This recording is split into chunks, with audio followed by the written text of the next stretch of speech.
I know it's kind of late. I'm sorry that I had to postpone this because I had a few things that I needed to sort out. Plus, I was having some technical difficulties as well. And also, a girl had to eat now, So that's why I'm starting this show late, which is fine because, at the end of the day, we're gonna get through this. Whoever can get in, fine. Otherwise, you can watch it on replay. Um,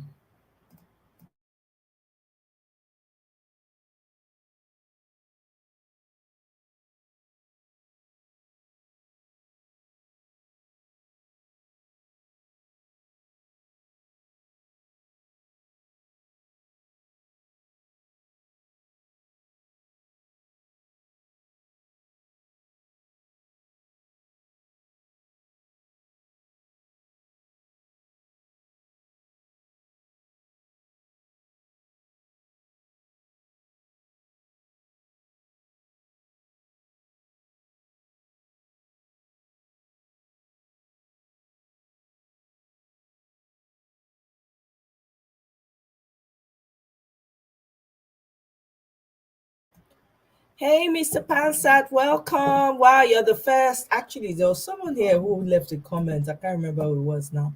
But good to see you. Welcome, welcome, welcome. I'm sorry for the breaking transmission. The girl had to drink some water. I've been on my feet all day today, It's been really busy for me. But I had to come in. I was like, you know what? I gotta do this. Guys, welcome, welcome. I'm sorry this is coming late to you, but that's fine. If you're not able to join us now, you can always catch this on replay. But if you're able to, that's wonderful. So we can get this conversation going. Um, in case most of you are not yet aware, so it was discovered that Peter Obi won 19 states plus FCT. So guess what? We're getting there, right? But at the numbers obviously that they presented. So my question is, why did they hurry? Of course, they knew what was going on.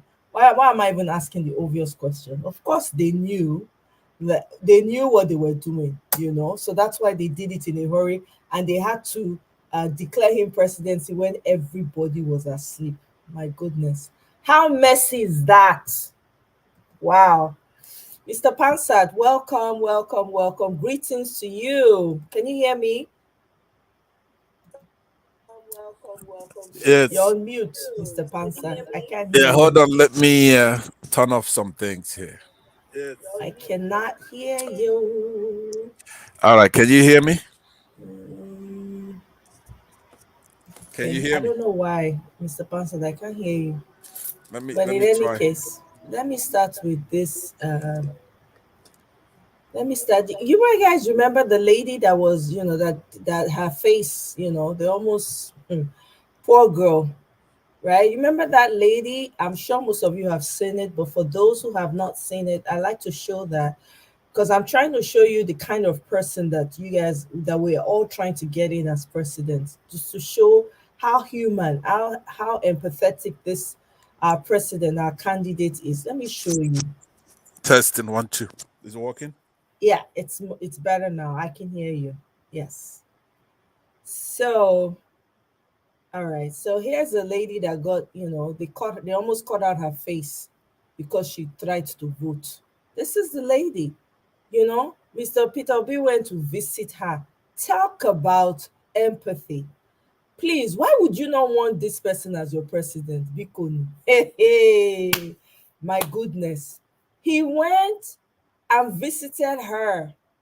She was attacked on the 25th trying to vote. I'm sure most of you remember, but a lot of you that don't. This is the lady. This is her right here. I'm glad she's doing well. She looks very well, and she seems to be in high spirits, man. This Exactly. I'm really happy to see that. Yeah, I was Doing so very well. happy to see it. You know, Look at her face. I'm glad she did not lose it. Nothing happened. It's healing. Looks Right. like it's healing very well. Oh my God. And this visit is going to help in her recuperation, and both in spirit and otherwise. Exactly. Exactly. And of Oh, course, all the developments that are coming in. Omo, yeah, I couldn't wait to come here so I could I know you're gonna table it at some point, but you kept telling me that America had endorsed P2B, because that is a big McCoy right there. That will make a big difference. If they did that, we would have been in trouble. Right. But you know that Mary Beth Leonard, I have some videos to post on the private section so you could play it when your show starts Okay. to show you her position and how it has changed. But also, let me post a video for you now. You only need to play this at some point. You could do that now to 4 minutes and 4 seconds. You don't have to play the whole video, Okay. because this guy, whoever did this research, was updating what's coming into the IREV, as far as the votes and how Mm-hmm. it differs from. So everything is looking good. So at some point, I posted a YouTube video on the private Okay. chat. So I'll let you begin your show. I'll stay mute until you call me. Okay. Thank you very much, Mr. Panson. And thank you for sharing that video because I haven't seen it. I heard, but I haven't seen it.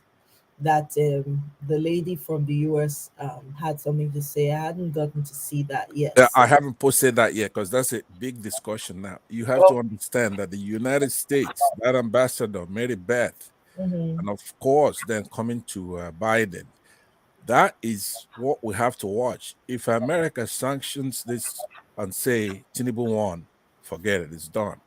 Right. That Mary Beth is now reluctantly walking back her posture. Before, she would have been the kind of person that would support this APC and Right. this Tinubu and all those kind of people.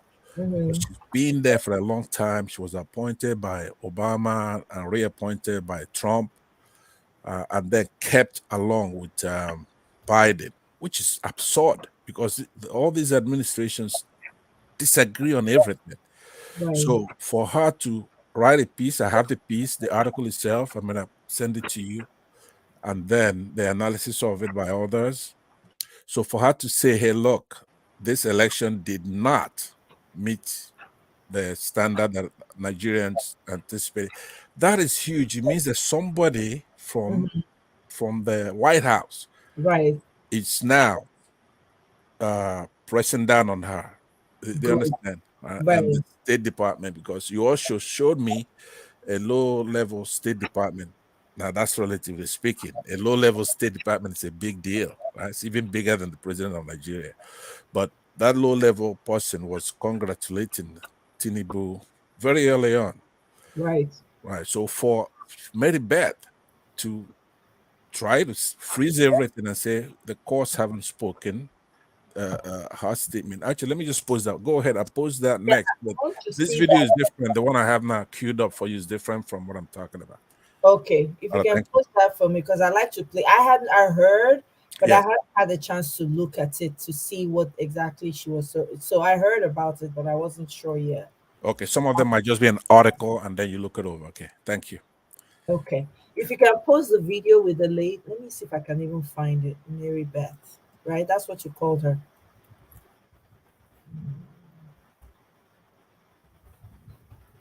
Yeah. Her name is Mary Beth. It's two words. Mary, like Mary, Y. Fish, is it Frischmeier?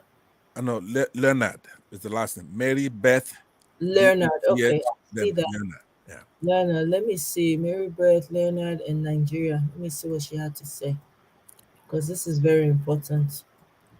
Very, Then, very. mm, You like videos more than articles? Because I here's kind the of, article. yeah, because for videos, right, it just Yeah. goes straight to the point. We don't have to do too much explaining. But for articles, that would mean I have to read them out, and Yeah, you could portray that article on the screen. That's from the Guardian, the one I okay, just posted for you. To okay. me, So articles are even better. okay, there's one from Punch that I see here. Let me see. Okay, you could also get. I didn't see that one. I posted another one from Daily Post. So I'm giving you two articles. Okay, so this one is from. Let me just share it here. Actually, let me share this. Mm, Okay, here she is. right?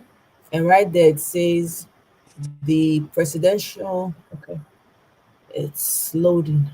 It says the presidential poll failed to meet Nigerians' expectations.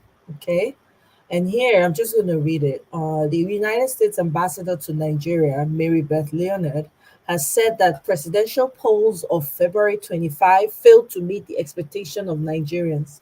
The ambassador acknowledged that many are angry and frustrated with the results, while some others are celebrating victories they believe were hard fought and well earned. She, however, commended Nigerians for demonstrating their dedication to democracy. Leonard therefore urged the independent national INEC, basically, to promptly address the challenges that can be resolved ahead of March 11 gubernatorial elections and to undertake a broader review of the problems that transpired during the last elections and what can be done to fix them. In addition, she urged INEC to share with the Nigerian public information about the actions it is taking.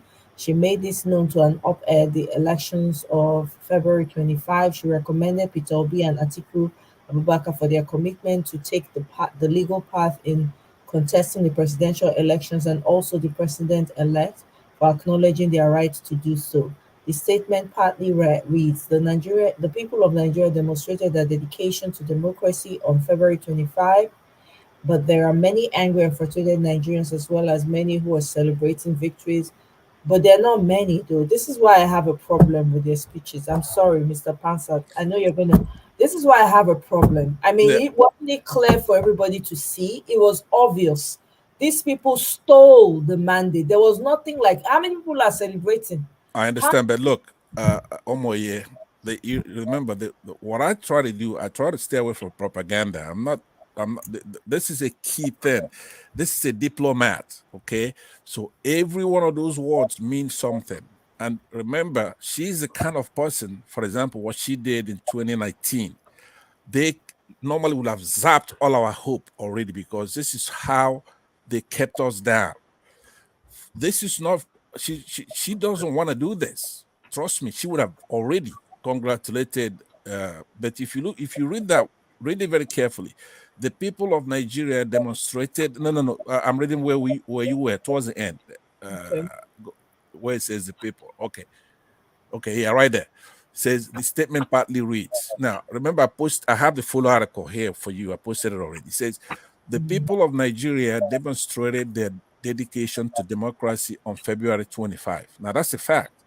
But there are many angry and frustrated Nigerians, as well as many who are celebrating victories they believe, not that we believe, okay, that they believe were hard fought and well earned, right? So she's very reluctant. Trust me, she doesn't want to do this. It's coming from higher up, above her pay grade. I know this woman, okay? I'm going to show you her antecedents. She came from Mali to Nigeria. She's on the other side. To even start going back to the courts, have INEC review things, that's a diplomat. That's what we want. We don't want them to declare Peter to be the winner.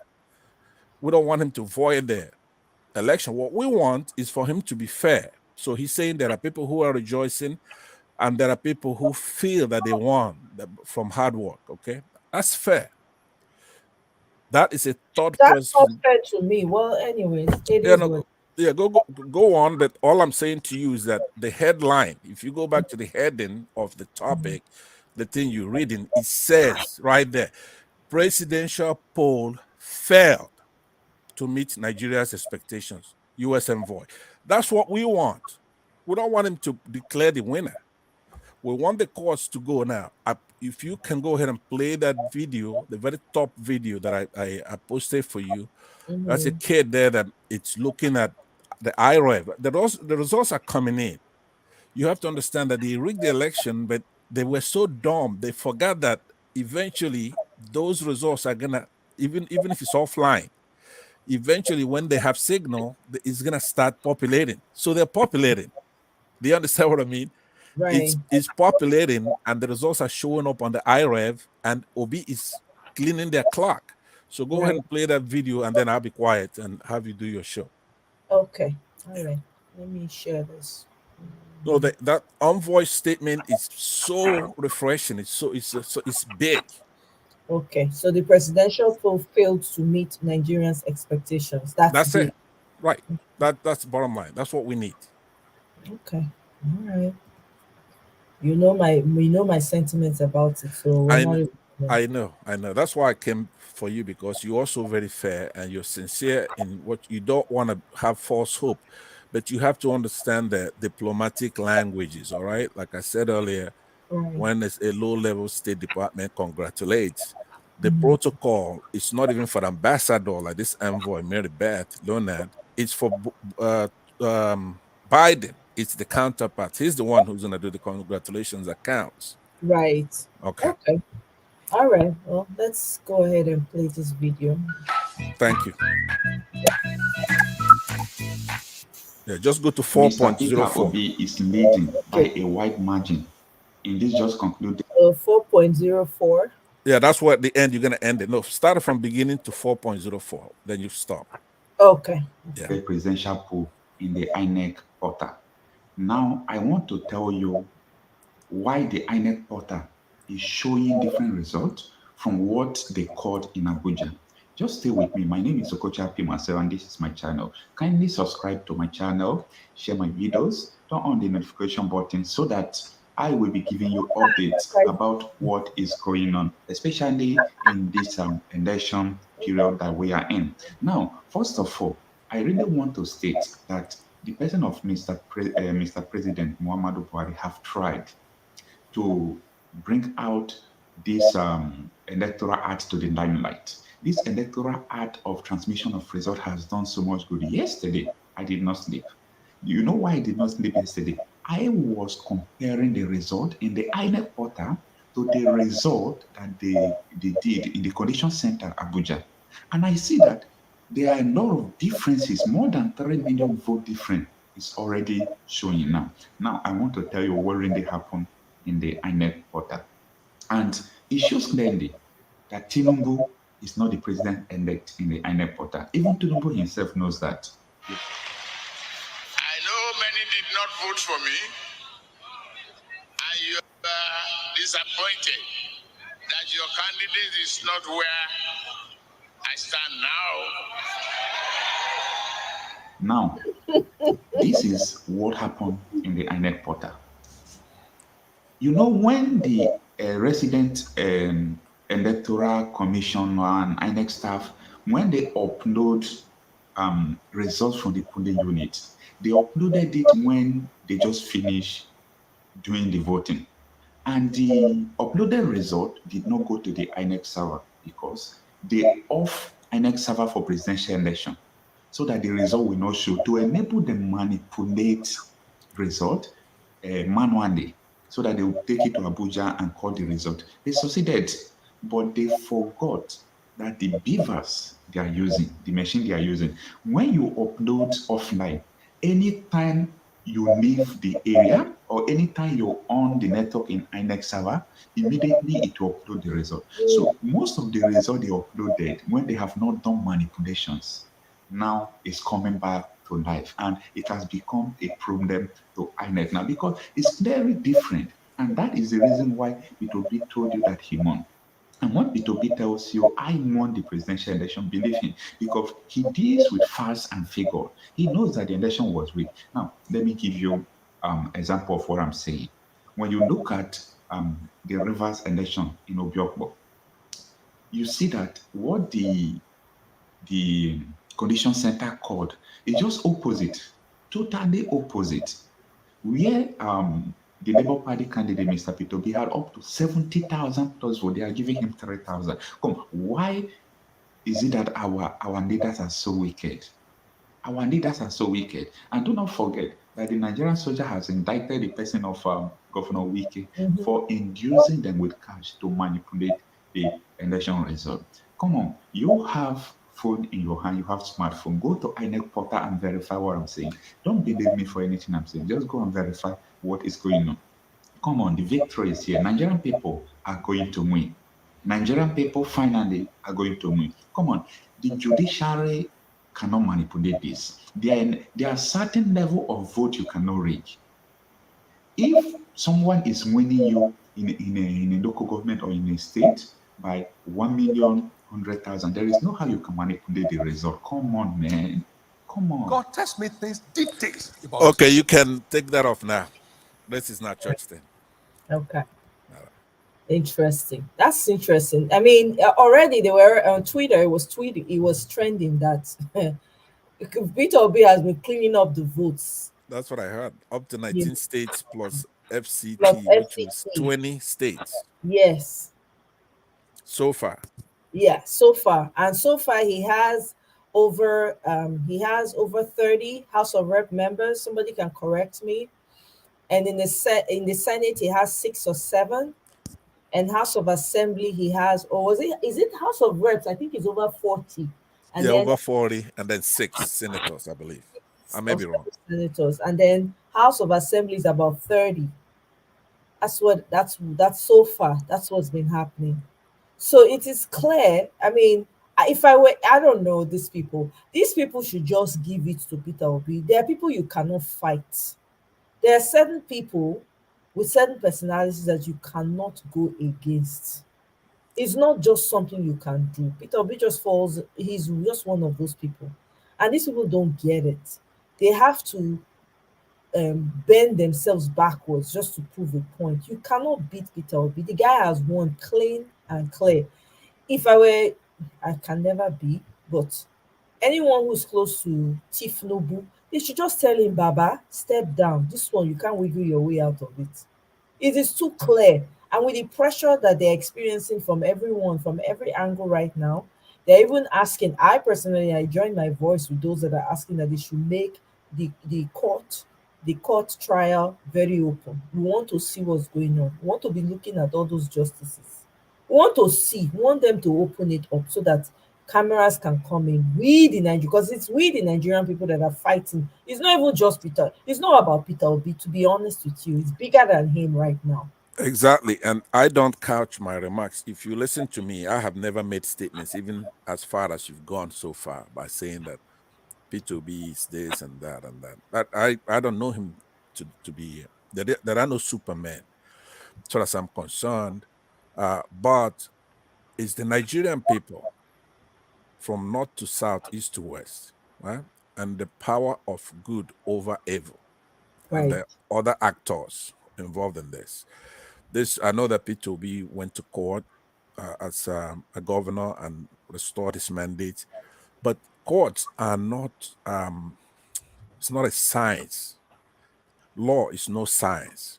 So there are variables, and there are variables that are played this time that weren't at that time, especially magnitude and the differences that come with culture and interests. You're dealing with a bigger structure in the courts, and it's no science. You can't say, okay, I did it in the 2011, 15, therefore I'm gonna do it again.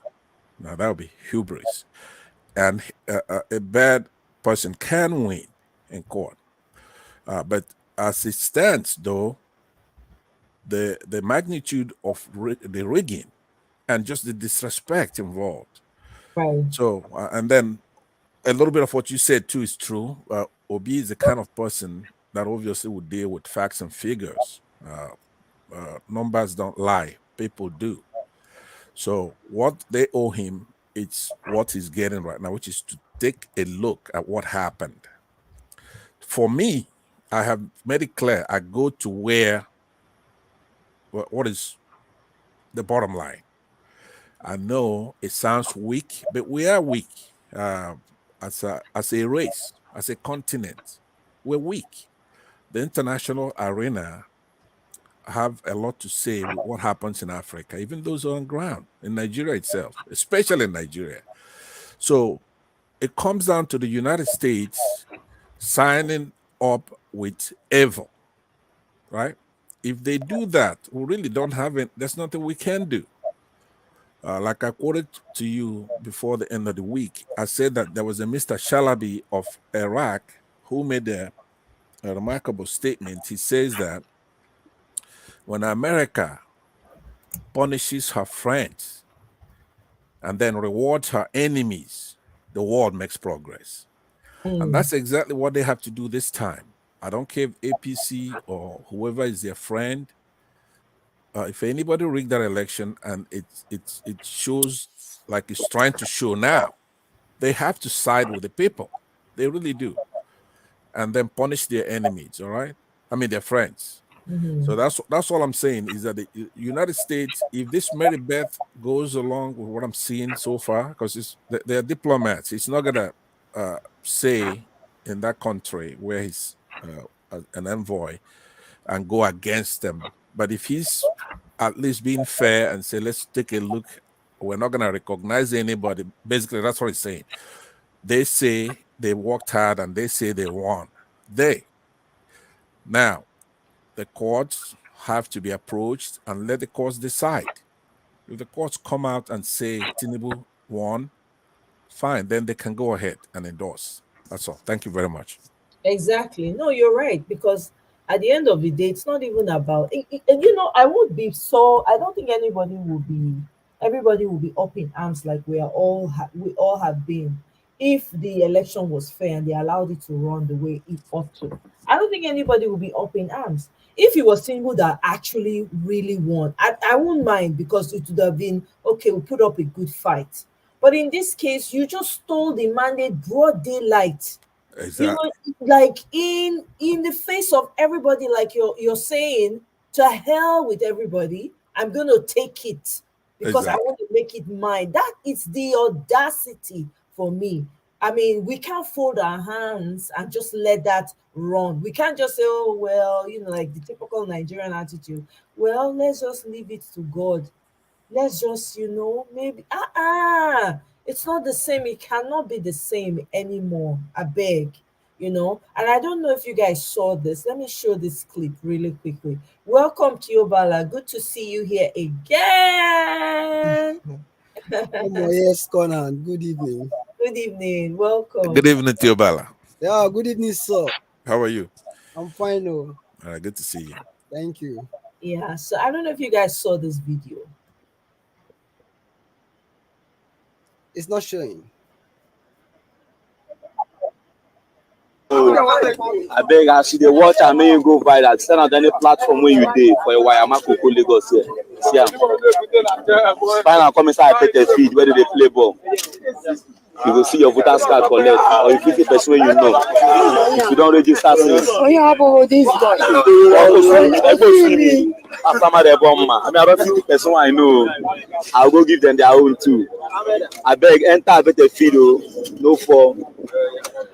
If you see person you know me, you can't even go give am. I beg, now people voters card be this. They pass 5,000 pieces. Send am to some platform, make you go viral. Thanks. Can you imagine that? Imagine what these people are doing. Guess where this was found? In the Makoko area in Ebute Metta. So they're asking for delivery companies or some logistic company or whatever so that they can help deliver. Can you imagine?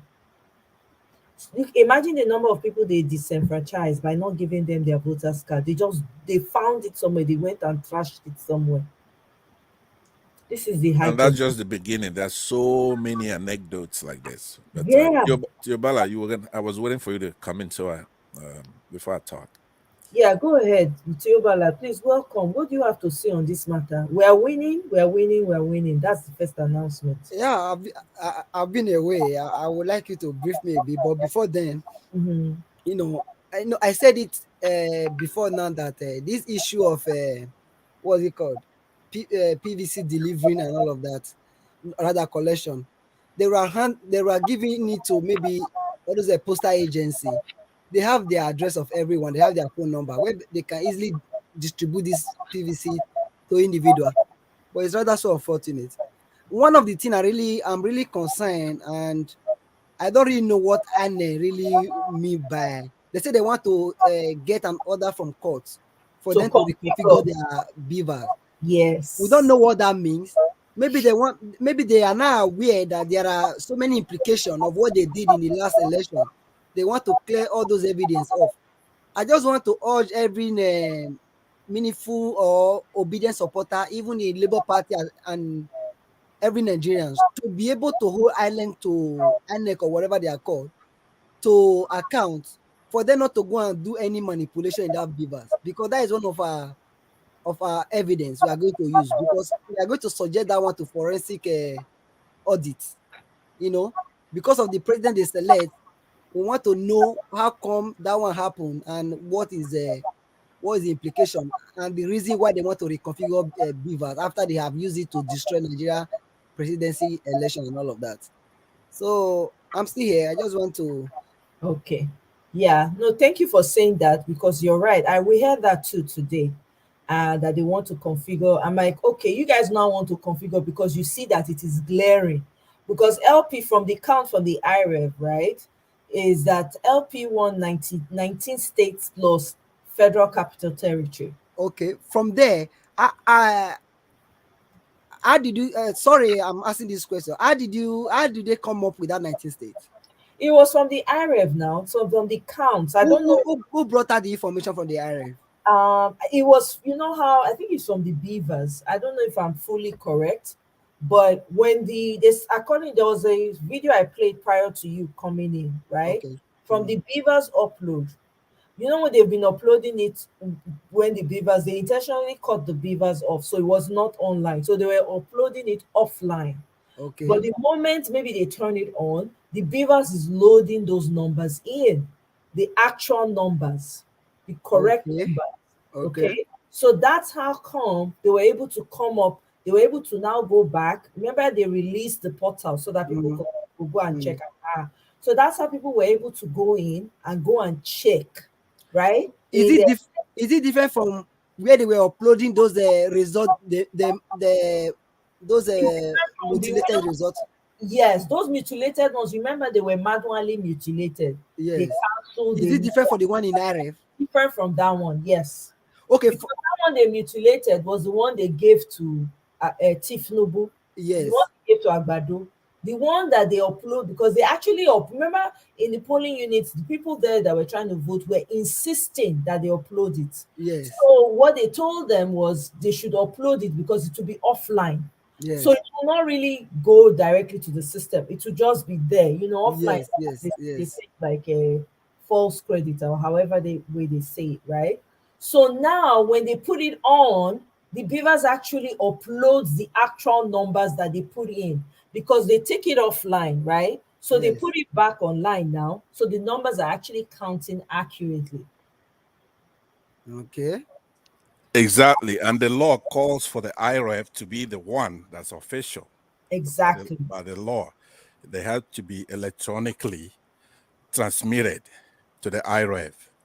And that's also in the regulation. What about those? Because there is another one. Is it Dino Minaye or somebody that tweeted it today? Or yes, it was Dino. That what the INEC call was also and so number from the beavers, and the other one they got for the polling unit was also and so number. Where do they get those? The one island call from? The one INEC call for were manually the one they tabulated. That's Rivers Wike's. Yes, was that one also in the IREV, or is it different? Yes, it's from the IREV. You could dial into IREV right now and see the results. Yeah, they're right there. It's online. You can access. It's online. You could access it with your phone. You go to the IREV portal, and you're gonna see the new results that are uploading as we speak. So because remember when we are clicking on those view results, that's what I'm saying. Is it different? I will check. Let me see. Which results are you talking about? The like one when you go to INEC portal, yes, there's a place whereby maybe you click on presidential, then you click on view results. Yes, is that one? Though most of them they've uploaded there, most of them are fake results. No, the ones that are, they may be fake results, but they're still different, and the magnitude of win by Obi is so large, even in the one that has been updated right now. If they use that, Obi will be the president-elect. So some of us will still not trust INEC, period, but at least if you're going to go by the IREV results as called for in the regulations and guidelines 2022 for the 2023 election, which is what that's the law.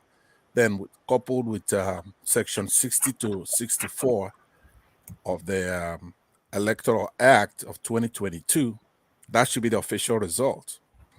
So the only other thing Obi and other Waziri of Adamawa, so all of them would do is to check the EC form they received from the polling units and make Yeah. sure it's the Uh-huh. same as is being transmitted, right?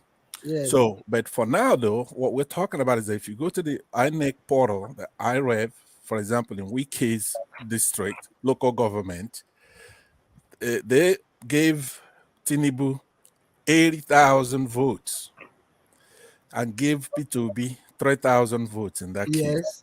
But the IREV result is showing that Obi got 70,000, more than 70,000 votes. Yeah. And then Tinubu got, I don't know, 1,500 or something like that. So imagine they just flipped it over. So far, that one right there, that's the one Dino Malay transmitted. But if Omoye wants, she could play the video that you missed earlier on. There's a kid that Yeah, Okay. that broke is it down. monitoring that IREV. Yeah, let me show it to you since we have time. So, and there are not too many on the panel right now. So let me just play that video again. Where is it? Okay, let me take it back here.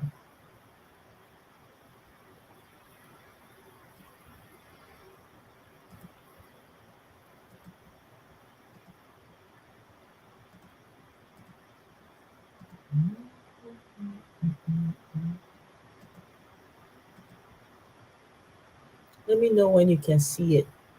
Yeah, it's loading. Okay.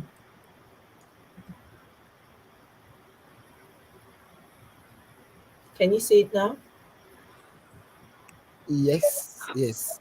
Okay. What they called in Abuja. Just stay with me. My name is Okocha Marcel, and this is my channel. Kindly subscribe to my channel, share my videos, turn on the notification button so that I will be giving you updates about what is going on, especially in this election period that we are in. Now, first of all, I really want to state that the person of Mr. President Muhammadu Buhari have tried to bring out this electoral act to the limelight. This electoral act of transmission of result has done so much good. Yesterday, I did not sleep. You know why I did not sleep yesterday? I was comparing the result in the INEC portal to the result that they did in the Coalition Center, Abuja. And I see that there are a lot of differences, more than 3 million vote difference is already showing now. Now, I want to tell you what really happened in the INEC portal. And it shows clearly that Tinubu is not the president-elect in the INEC portal. Even Tinubu himself knows that. So you want to know where to invest $1,000 right now? Well, forget about stocks, real estate, or cryptocurrency. I know many did not vote for me. Oh my God. You are disappointed that your candidate is not where I stand now. Very good. Now, this is what happened in the INEC portal. You know, when the resident electoral commission and INEC staff, when they upload results from the polling unit, they uploaded it when they just finished doing the voting.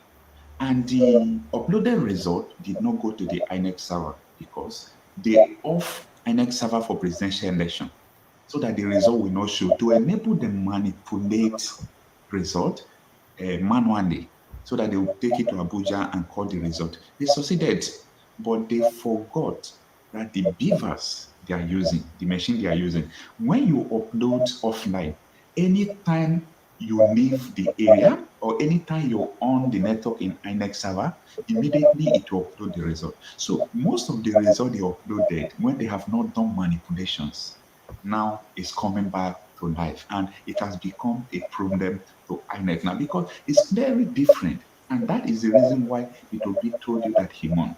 And when P2B tells you, I won the presidential election, believe him, because he deals with facts and figure. He knows that the election was rigged. Now, let me give you example of what I'm saying.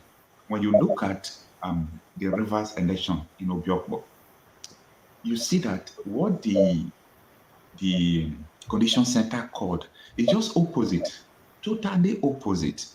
Where the Labour Party candidate, Mr. P2B, had up to 70,000 plus votes. They are giving him 3,000. Come on, why is it that our leaders are so wicked?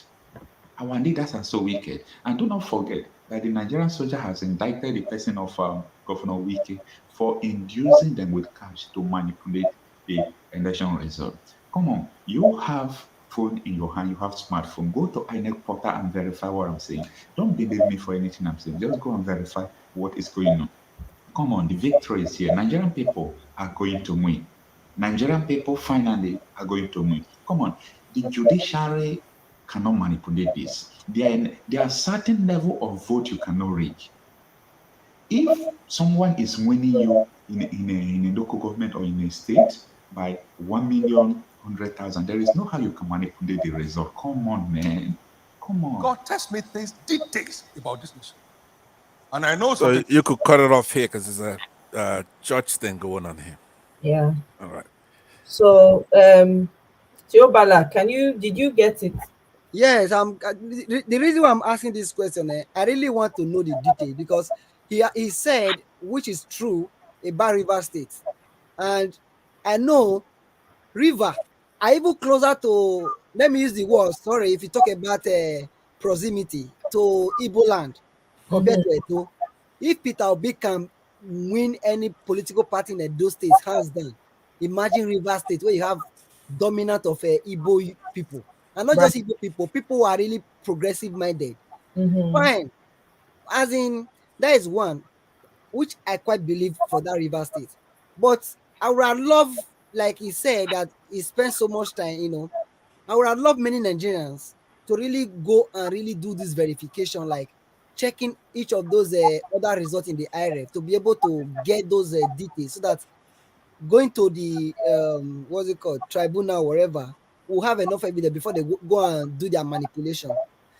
Another suggestion I also have here is that I also want a situation, but maybe we can have this discussion. Anytime Peter Obi is going to the court, Nigeria should come out en masse to protest both in Lagos, Benin, Abuja, anywhere. Because Mm-hmm. it's not the only one that will be going to court alone. Nigeria will be going to court with him. Mm-hmm. So you mean go to court with him or protest? Because there's a difference. If you're saying that Nigerians should come, because the way me I see it is when he's going to court, we all Nigerians should go to court with him. Of course, that is what I'm saying. I Okay. remember in Edo State then, when Adam Oshomole was, fighting for his mandate. Right. This is what happened. Even that they all bikemen or whatever, they would march down to Appeal Court or whatever they call it then in Edo State. The whole place, everybody would be fed up in the court, So that is what I'm saying, because Right. for them to know that we are not sleeping, we want to claim our mandate back. That's Right. right. This generation of Nigerians are not sleeping. They're not playing. Now, you said earlier a lot of flattering things about P2B, but a lot of them are verifiable and they're true. Okay, if he's come out and say not just that the election was rigged or whatever, he says that he won the election, that he has the figures. Mm-hmm. One thing you have to know about P2B and Baba Ahmed, they will not make such claims unless they have the figures. So they have the law on their side, they have the figures. It is not like maybe say Nnamdi Kano's case where or Showore go in the court and you have a lot of people flooding the courts. These criminals in Nigeria are very bold. Such things do not stop them. It'd be a good thing, and I'm sure he's gonna get a lot of people numbers going to court. But these will be about process, due process, and the right people in the country, such as Obasanjo, saying, "No, this election, this is what it says. This is what happened." Pa Debanjo. And I forgot the name of there's another elder from the Southwest who's George. Bode George. People like that are very objective and they are truly statesmen and fathers of the land. Mm-hmm. We have the courts. We haven't heard from Mike Igini, who put his reputation on the line. Exactly. Where is he? Has he spoken to them? he has to collect the facts. For example, these things that the IREV is showing right now, when he comes out, because they want to destroy his reputation. This is a barrister, a former rec from Akwa Ibom, who sold somebody like me. I'm very, very, very difficult for you to sell me something and I would buy into it, right? So when he comes out, these are the kinds of people that will come out in due time. Of course, the facts and the law has to back them up. And now, of course, we have before you came in here, Tiobala, we discussed the envoy to to Nigeria from the United States, Ambassador Mary Beth. And she's, for one thing, she didn't say, here I am, I congratulate the winner. I congratulate APC or Bola Tinubu. She didn't say any of that. What she said was that there are some people who feel that they won after hard work, and there are people who are unhappy, many Nigerians. Besides that, the election itself did not meet the standards for Nigerians. So those are facts, right? That is a big deal. Most people are just going to look at that, sometimes they'll talk nonsense and say, hey, look, we're an independent country, we're sovereign, Oyibo cannot tell us what to do. I like to say that myself. But you have to be realistic, deal with the country you have, not the one you thought you had or you wish you had. So it ends up being that if breaks are applied and courts truly have to look at the law, that's where it is right now.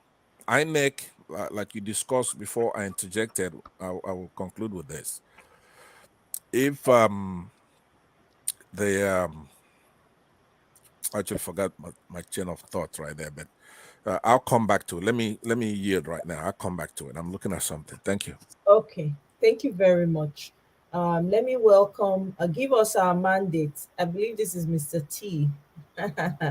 Welcome, Mr. T. Welcome to my live. This is your first time, right, Mr. T? No, yeah. Good evening, everyone. It's my second time here. Oh, it's your second. I'm sorry. My day Yeah. has been very busy. I'm very sorry. Welcome back. I appreciate you for coming. Good to back. see you, Mr. T. Mr. Ponsat, good evening. Good to see you. Tiobola, good evening, sir. Evening, boss. Yeah. I mean, So, I just feel that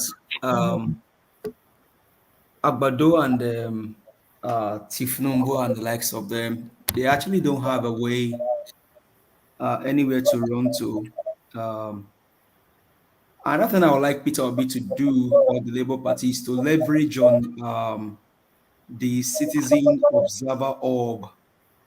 Those guys, they have tons of data, tons of evidence that they can actually leverage on also.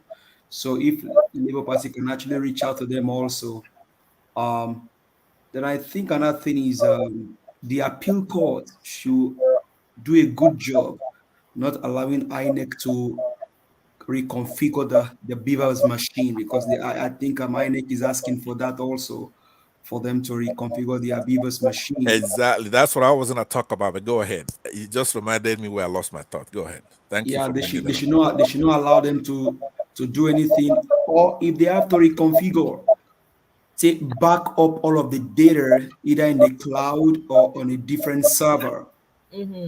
Keep a different copy somewhere.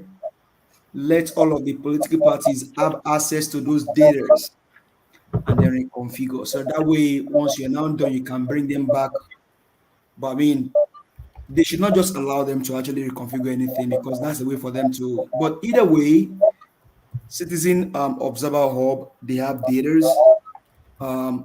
LP have their own data too. Nigerians have data. So I think all of this thing is just open. It's just clear, even to the blind, that Peter Obi won this election. And so I don't know why they keep doing what they're doing or dragging this situation. They don't have anything to hide or to run. They don't have anywhere to run to. Then I think another thing is I think it was Mr. Pansa that mentioned about Mike Igini, because I was going to be asking for him that where's Mike Igini, because he was like, oh, this election is going to be a game changer because of the use of the beavers. Omoye, Well, can you mute whenever you're not speaking? I think we have something from your mic coming through. okay. Okay. So with they can also leverage on Mike Igini, because I mean he came out, he spoke eloquently well before the election. Arise TV did a good job to allow Mike Igini to come and speak several times, and Mike Igini gave us an assurance. I mean, the guy spoke with every confidence that this is what's going to happen. So LP can also leverage on Mike Igini. Falana, I mean, that man, God bless his soul. Falana that guy is a good man. They can also leverage on Falana when it comes to the 25 states, 24 states plus FCT and FCT. So, because even with that, Peter Obi won the election too. So, Falana, Mikey Guinea, all of those good guys, they can be a good resource for Labour. But I think they can leverage on the citizen observation hub.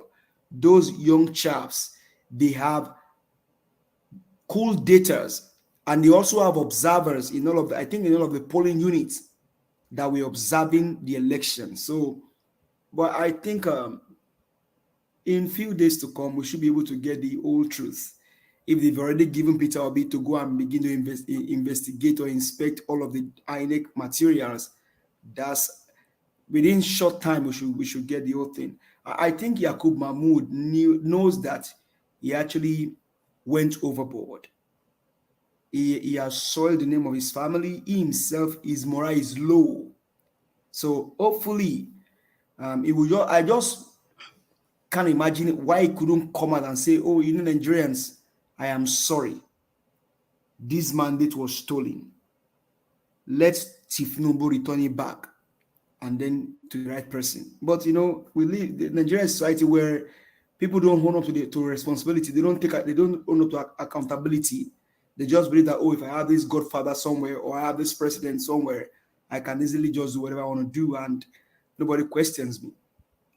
Imagine during the election, they said they find 35 million naira in Lagos. Who won the money? AFC chairman has not told us who was carrying that money around. Because only God can help us with Nigeria. Nigeria, that state is become a impunity everywhere. Wike can even come out and with boldness I don't know. Nigeria, only God can help us with Nigeria. But Well, I think we're here helping each other. But yeah, Mr. T, hold on first. Let me make a quick announcement. Please, you guys are not liking, my likes are very low. Eh? More than like now. We are here fighting together. And I know make at least benefit from the like. Nobody, not be saying a benefit, to be honest. Like no, the benefit me now just to give other people just to give them visibility so that people will see and probably listen because this is a big fight, you know. So please, can you keep the likes going up? Right now, I only have okay, now it's going up. Please, can you get it to at least 30? Can we get it to 30? I need more. I need more likes, I beg, before we continue the conversation. Yeah? Pico, wanna help me get them up there. I'll appreciate it, please, as we continue to have this conversation. It's all for our own good. Yeah? I beg. Thank you. All right, Mr. T, you can continue. Sorry about that. no worries. So, and then for Gbadebo, I think Gbadebo, he already has the blessing of Bode George, Pa Ayode Banjo, and then some other elites in Lagos State. I'll just encourage Lagosians to actually come out and vote. Don't be scared. I mean, it can be scary to be honest, but I mean, if we think about what we are fighting for, then you don't have to be scared. I was just watching the news on Arise this evening. That I think the Inspector General of Police is saying that all of the police commissioners should return back to their states and then call a stakeholders meeting about the election and then the post-election aftermath and things like that. So everyone should come out. There is a Labour Party governorship candidate also coming out in Kaduna, in Plateau, Abia, Imo, Enugu. So please, people, let's get these guys in and then begin to change things in Nigeria. Thank you.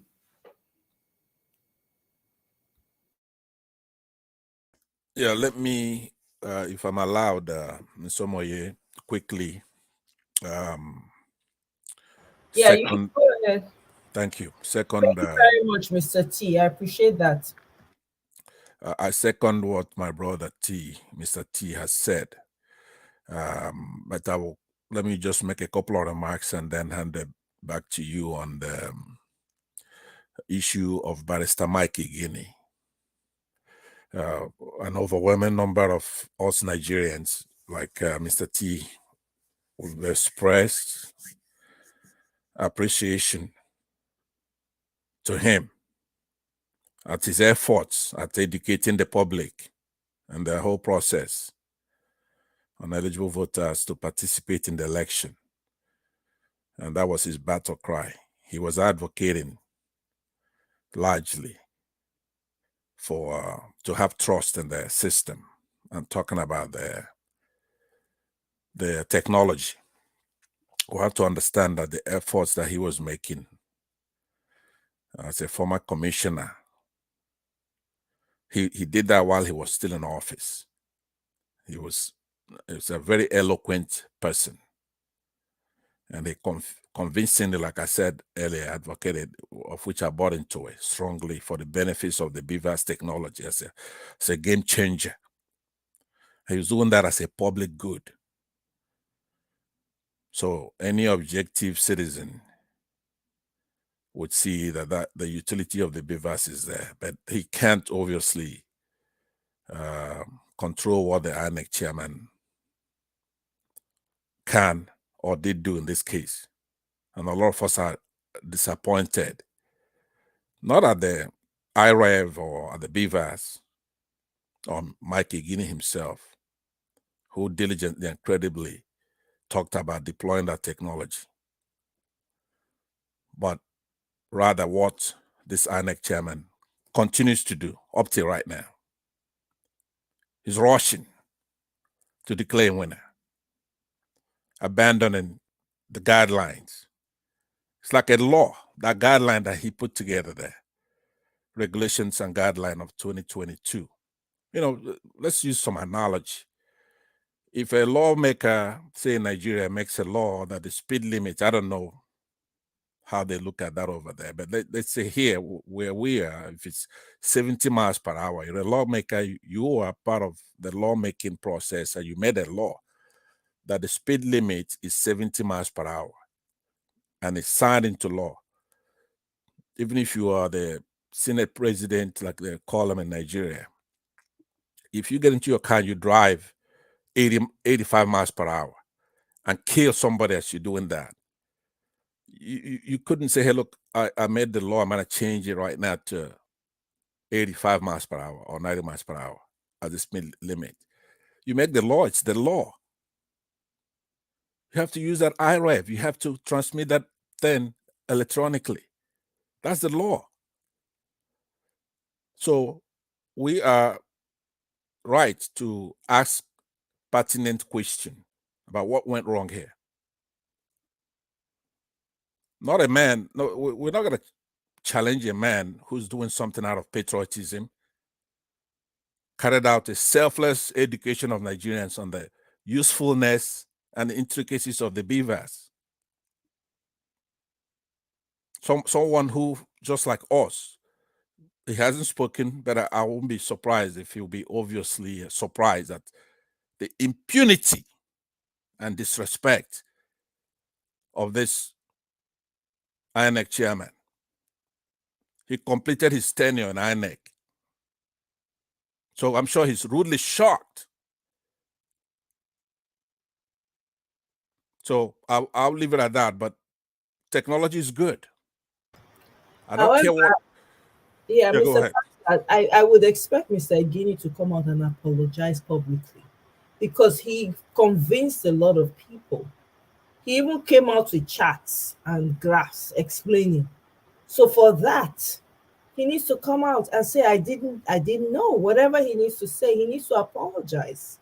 Because a I lot of people went with him because of that conviction. He was even saying that you if you don't have 25% or even win Abuja, you will not be declared president. You should know this. You should know this. He was Exactly. shouting. Thank you, Mr. Theobald. no, Exactly. but what you're saying, I don't disagree with the first part. He should come out. Now, we have to wait till he comes out because what he does when he comes out may not be just an apology, right? Because he didn't do anything wrong. What is he going to apologize for? We want him to come out because he's probably going to enlighten us. He's probably going to tell us what happened. All right. So it's like a car. You go to a car, somebody comes and talks to you about a car for the first time and say, hey, look, a car is good. If you get in a car, if you can get from Los Angeles to Las Vegas in 5 hours or whatever, it's good, it's beautiful. You don't have to walk, you don't have to ride a horse. And he tells you in the benefits of a car. And then you get in the car and somebody grabs the car from you, a bandit, such as you know who, right? That has not, he needs to come out because this is an objective, patriotic, educated, eloquent Nigerian. I'm waiting for him to come out, not to apologize. Apologize for what? He didn't do anything wrong. There's not a single virtue. There's nothing that he said about that Beavers that's not true. Beavers is here to stay. That I'm quoting him there, and it is here to stay. So if the IMN chairman stops transmission of results, that has nothing to do with Mike Igini.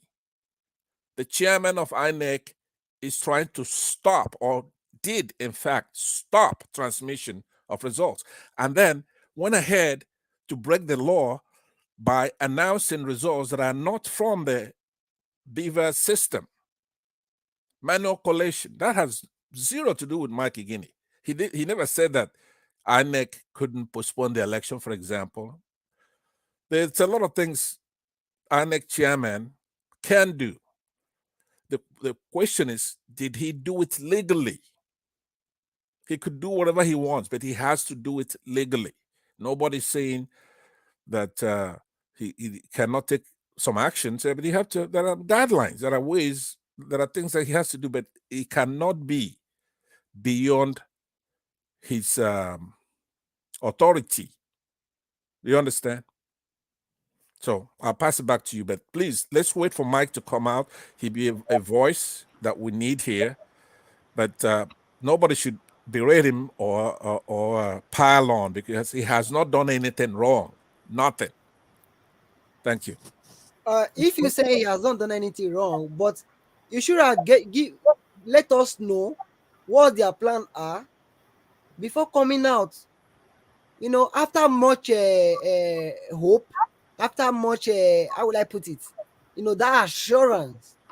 I think all this happened, and ultimately he has not spoken. But whichever way, let's see how it goes. Right, Yeah. because remember he's retired. He's a rec. He was a former rec from Akwa Ibom, right?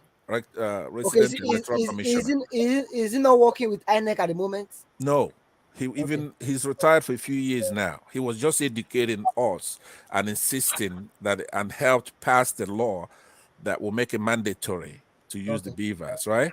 So he was just being a patriotic Nigerian, Okay. telling us from the inside how they used to rig the elections, that they did it on collation, and that these beavers would eliminate that because it empowers the Nigerian citizen up to the precinct level. You would have the result as soon as you vote. When it's done at that precinct level, you know how everybody voted, and you have a copy, and then that copy will be uploaded almost immediately to the collation center. Do you understand? So he wasn't getting paid for doing this. He doesn't work for INEC. He was on our side, just educating people about the technology and saying that it's impossible to rig that machine, to rig the results. So far he's right. It's impossible to rig it but if you stop using it and turn it off, he also said even if it's offline, when there's signal, then it's going to upload, and that's exactly what's happening. As a matter of fact, that has to be OB's salvation. That's exactly what Mike said. Now we do have a bold, this untrustworthy INEC chairman who has no respect for anybody. So like somebody raised the issue of trying to stop, trying to configure because OB, they've gone to court, they've gotten some injunction to examine the records. That would include the beavers. So now, boldly in our face, this man is proposing to go to court and have the court give him permission to reconfigure the machine. So what do we do? What do Nigerians do? Nothing, right? Do you understand what he's trying to do? Obi, Dati, they all went to court, and the court gave them some kind of interlocutory injunction to examine the beavers machine, the IREV, and all the documents they have for this election. So now, 24 hours later, this INEC chairman runs to the courts to go say, look, we have an election coming up on the 11th, Saturday. Give us permission to reconfigure the machine. Do you understand? Nigerians don't do anything about that. That is a bold, unacceptable move. Because once the court's given permission to reconfigure the machine, then the OB campaign ability to find out what happened, there will be a configured machine. Thank you. Okay. Well, thank you very much. I just put out there. Thank you very much for sharing that, Mr. T. It says 2020. This was Mike Igini as of November 24, 2022. 2023 poll will dislodge desperate politicians. Igini Amadi declare. Okay. So the only reason why I want him to come out is the same way that he, convinced people that everything is going to be okay. You don't have to worry about, this thing is going to work. It's the same way I want him to come out and explain to us, I mean, in his own way. Have you seen how many have been dislodged in the senatorial results that came out? So many of them has already been dislodged. I understand, but I'm just saying, I understand that, but I'm just saying, since he came out and said that, yes, it's only fair for him to come back out absolutely and explain from his own end that, listen, this thing works. Absolutely. We don't. INEC will be the one to explain what happened, but this thing really works. I mean, you saw it work for the other election, so that tells you that it works. That's all we need. Yes, 100%. I agree with that. You understand? So yes, I do. Yes. let's so that's why I'm saying all that I'm saying, because this election, a lot of people had their doubts about the beavers and INEC. A lot of people, I remember very well, a lot of people were pushing back on it and saying, look, do you trust? In fact, there was a guy that called in one time on Nigeria Watch and was probing the system they were using. And he asked a question. He said, if these people turn around and mess this whole thing up, what is the plan B? I remember that question that this person asked. Yeah, Omoye, I'm sorry that I'm talking more. After this one, I'm going to let the others talk and I'll listen. But you're making me talk, right? So far, nothing, first of all, that you read now or that he said in the past is untrue. Okay? Nothing he said about the beavers is untrue. You have to understand what's the beavers machine used for, right? It's used to authenticate someone's card, the voter. It's my bimodal. So he did that. Imagine where people voted without authentication. That would have been a disaster, even more than we can talk about. And then it's used to upload results. Now, they used it in the senatorial and so many others. They turned off the presidential. That act by itself, turning us against the law. So you saw that it's a low turnout in the results, but not low turnout in the paper. Now we don't have facts figures, but we know that over 80,000 were accredited out of over 90,000 registered voters. Right, that's huge numbers. But voila, you got 20 something, 23,000 people participating in the results that we see, which means there's something wrong somewhere. You have less people than 2019. But the point I'm trying to make is that nothing Mike Igini has. Now, he does have to come out. We need him as a patriot, an honest barrister. He knows the law. He has experience. He was a wreck. And he truly loves the country and INEC's reputation. So yeah, he's coming out, but he just can't come out to talk like say me, right? He has to come out with the facts. He has to come out, he's trying to investigate, I'm sure, find out what happened, so that when he comes out, then he can be able to have credibility, right? So and not to meddle either. So that's another thing. So I am with you 100% on him coming out, but what he's coming out to do is what I'm looking forward to. Thank you. Okay, well, thank you very much, Mr. Pansat. BB, thank you for coming to the studio. Greetings, my darling sister. Hello, hello, hello. I just came. Good evening, everyone. Good evening. I hope everybody has had a good day so Good far. evening. Good evening. Good to see you. I just came to give her my moral support so she won't be the only female on the panel so that I can do a lot. Thank you. I appreciate that. I beg. Thank you. I need the moral support. But Honestly. I have been listening, quite informative, and this is actually my first time. I did not think I could have access to the IREV, but I have just been taking my time and looking at it as you guys were talking, and it's quite astonishing the number of cancellations. And I said it one time, I can't remember where I said it, that what happened in the what happened in the elections by those that tried to be funny was an open book exam. Unfortunately, they did not tell them how to behave in an open book exam, because in an open book exam, when you as a teacher, when you give the kids the opportunity, okay, this is the book, open it and answer the questions. If you did not understand the question, no matter how, if you will be seeing the answers and you still would not be able to answer. And that's exactly what happened here, because even those that handled the whatever the different words, they did not even know how to cheat well. And I couldn't just sit down.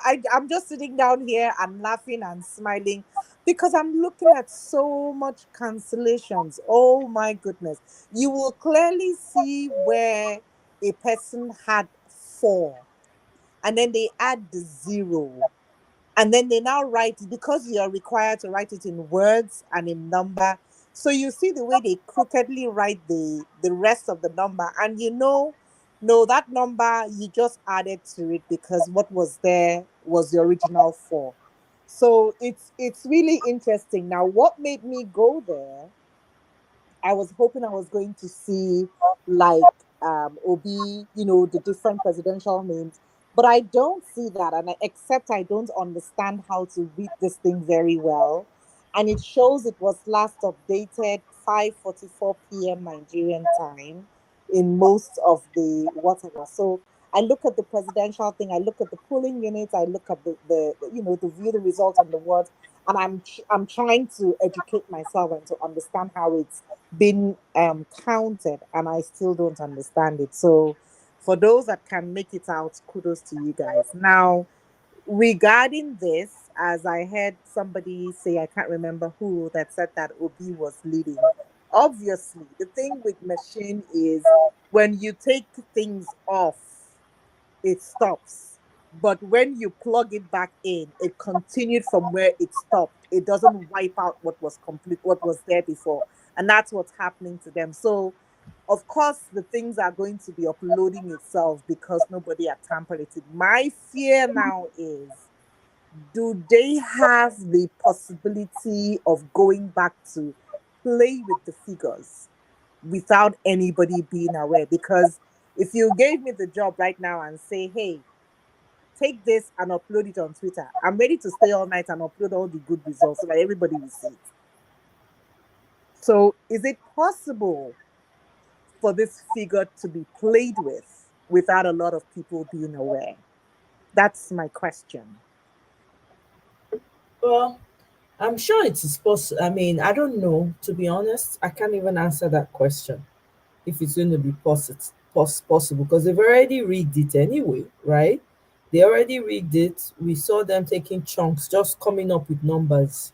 Anywhere they see Obi leading, they just divide it into three.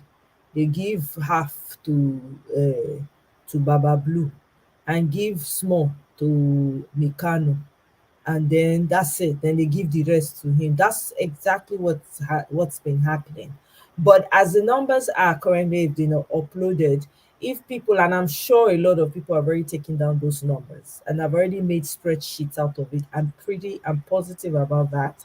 And they might not release it for the public, right? Because it's in court. So they might be might be compiling it right now, especially Peter Obi's attorneys.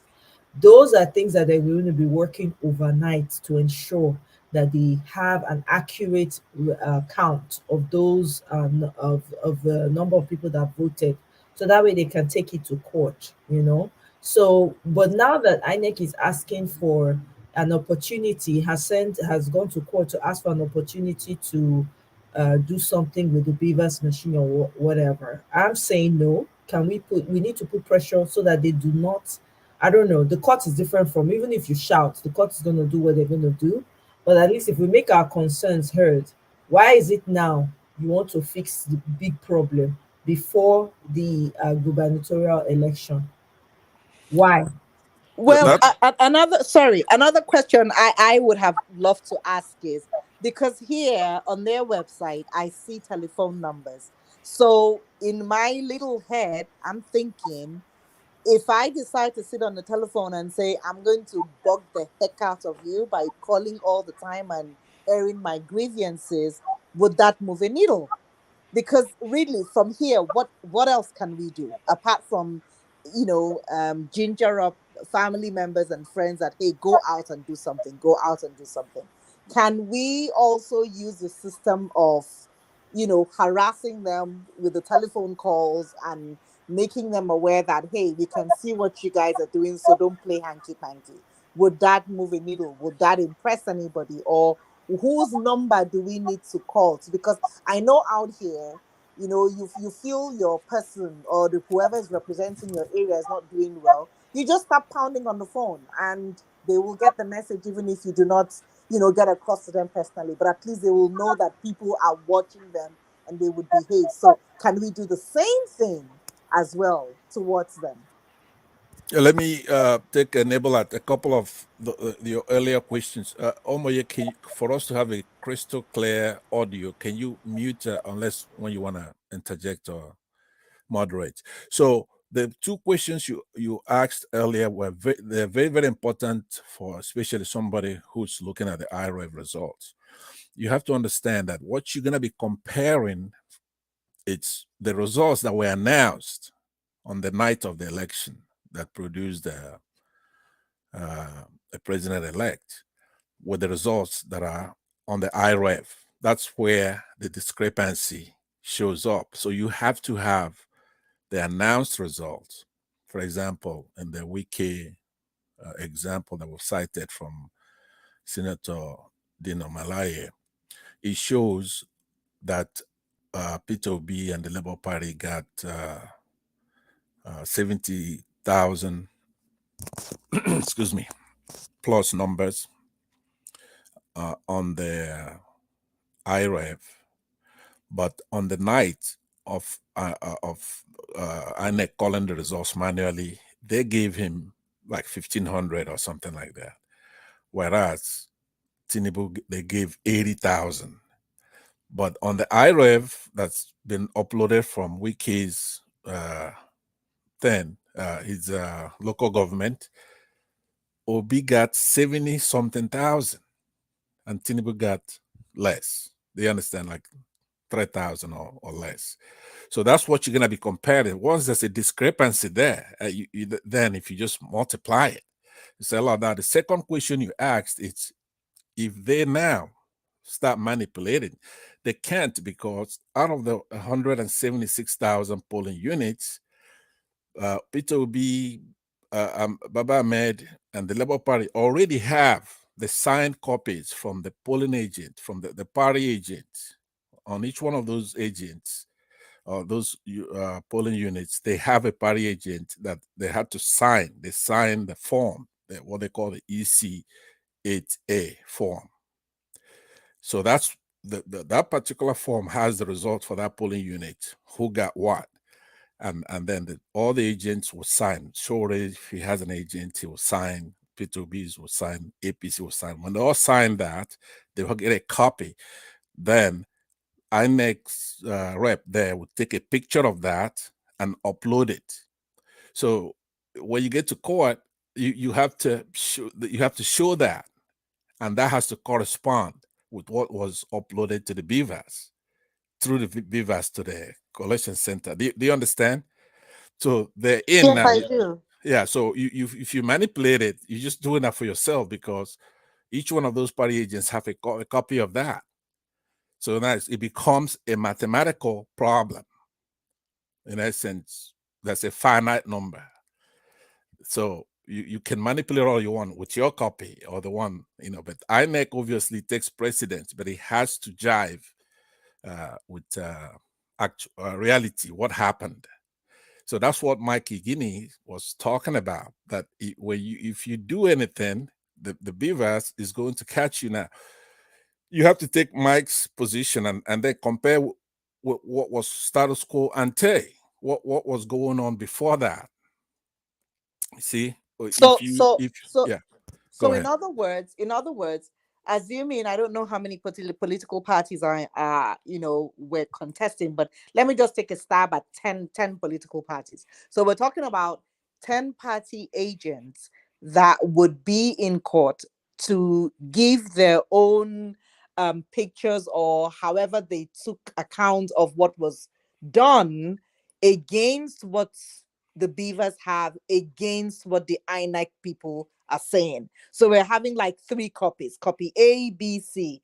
A being the Beavers, B being the INEC, and then C being the agents of the political parties with all their different results. Is that what that's what you're saying? That's what Exactly. OB is going to use to. So Exactly. really, it's almost impossible for you to come out and cry wolf, because everybody has got their own copy. Because at least in Exactly. all the 10 agents, you can't have 10 agents coming with different numbers. They all took the same picture there and then, except they went on their own to go and falsify things. And you really cannot falsify something if you just took a picture of it, right? Exactly. And if you Okay. do, in order to be successful, you have to have all 10 collude and come with different figures. So that's on top. Let me conclude with this. On top of the fact that I said earlier, when the law, especially the guideline, procedure and guideline from INEC, have already stated the manner in which the election will be conducted. Prior to printing that manual or making it electronically available, INEC could say, hey, look, we're going to conduct this election manually, right? Rather than electronically. They have a choice. The INEC is empowered to choose to do it manually. But once they choose to do it electronically, then it becomes law. It's just like picking the date of the election. Anything in that guideline is part of the law. Therefore, if he goes and tries to make somebody president-elect manually, the law, you being a lawyer, know what that's called. It's acting ultra virus. ULTRAV, like Victor, IRES, right? He doesn't have the capacity now. If he could stop everything and then go back to the manual and say, okay, we want to go back and do manually, there's a procedure for him to do that. He has to go through with, that's just not one person at INEC. There's a body of people, a lot of distinguished people in INEC. So that's a way for INEC to change their mind and move the election, decide to cancel the election, decide to do otherwise. They can do that, but you have to go through that procedure. But you cannot act above your capacity when you make that law and have all these people rely on the BVAS, transmission of it timely and otherwise, right? So that's where this whole thing stands. You have to adhere to that law. That's if you cannot act above your capacity. So So it stands to reason that the people that had this much power in each of those polling units to conduct those elections should also be held accountable and, if possible, punished for their actions, So this because they went there as representatives of Bibi, sorry. ma'am. Yeah, so just to insert that right in the middle of your conversation, that's why I have this up. This is the name of the Rex. Mm-hmm. Each state. Yeah. These are their names, no phone numbers, no emails yet, but these are the names of every rec that worked in all of the states. So you Please send me a copy. We need to look for them on Twitter and then tweet them out. Okay, so you guys can see. Yeah, because if they had this much of power to be able to do things right, but decided to be individual there and be selfish and act on their own selfish interest, then they should be called out. It's actually criminal, and the sanctions are right there. They should be called out, because what they did is take just throw away people's mandate and take it upon themselves to make decisions on behalf of other people when they were not even given the opportunity to. Nobody gave them that right to do that. And I think they should all be called out, because what they did was absolutely wrong. Absolutely. Not only wrong, but it was illegal. The criminal sanctions are there, and we are at the early stages of the process. We fortunately or unfortunately, we don't have a dramatic principal. Our principal is not a dramatic guy who's looking to be boisterous on television. He's made a statement that anybody who knows him so far, I don't know him as well as others, he said that he won the election.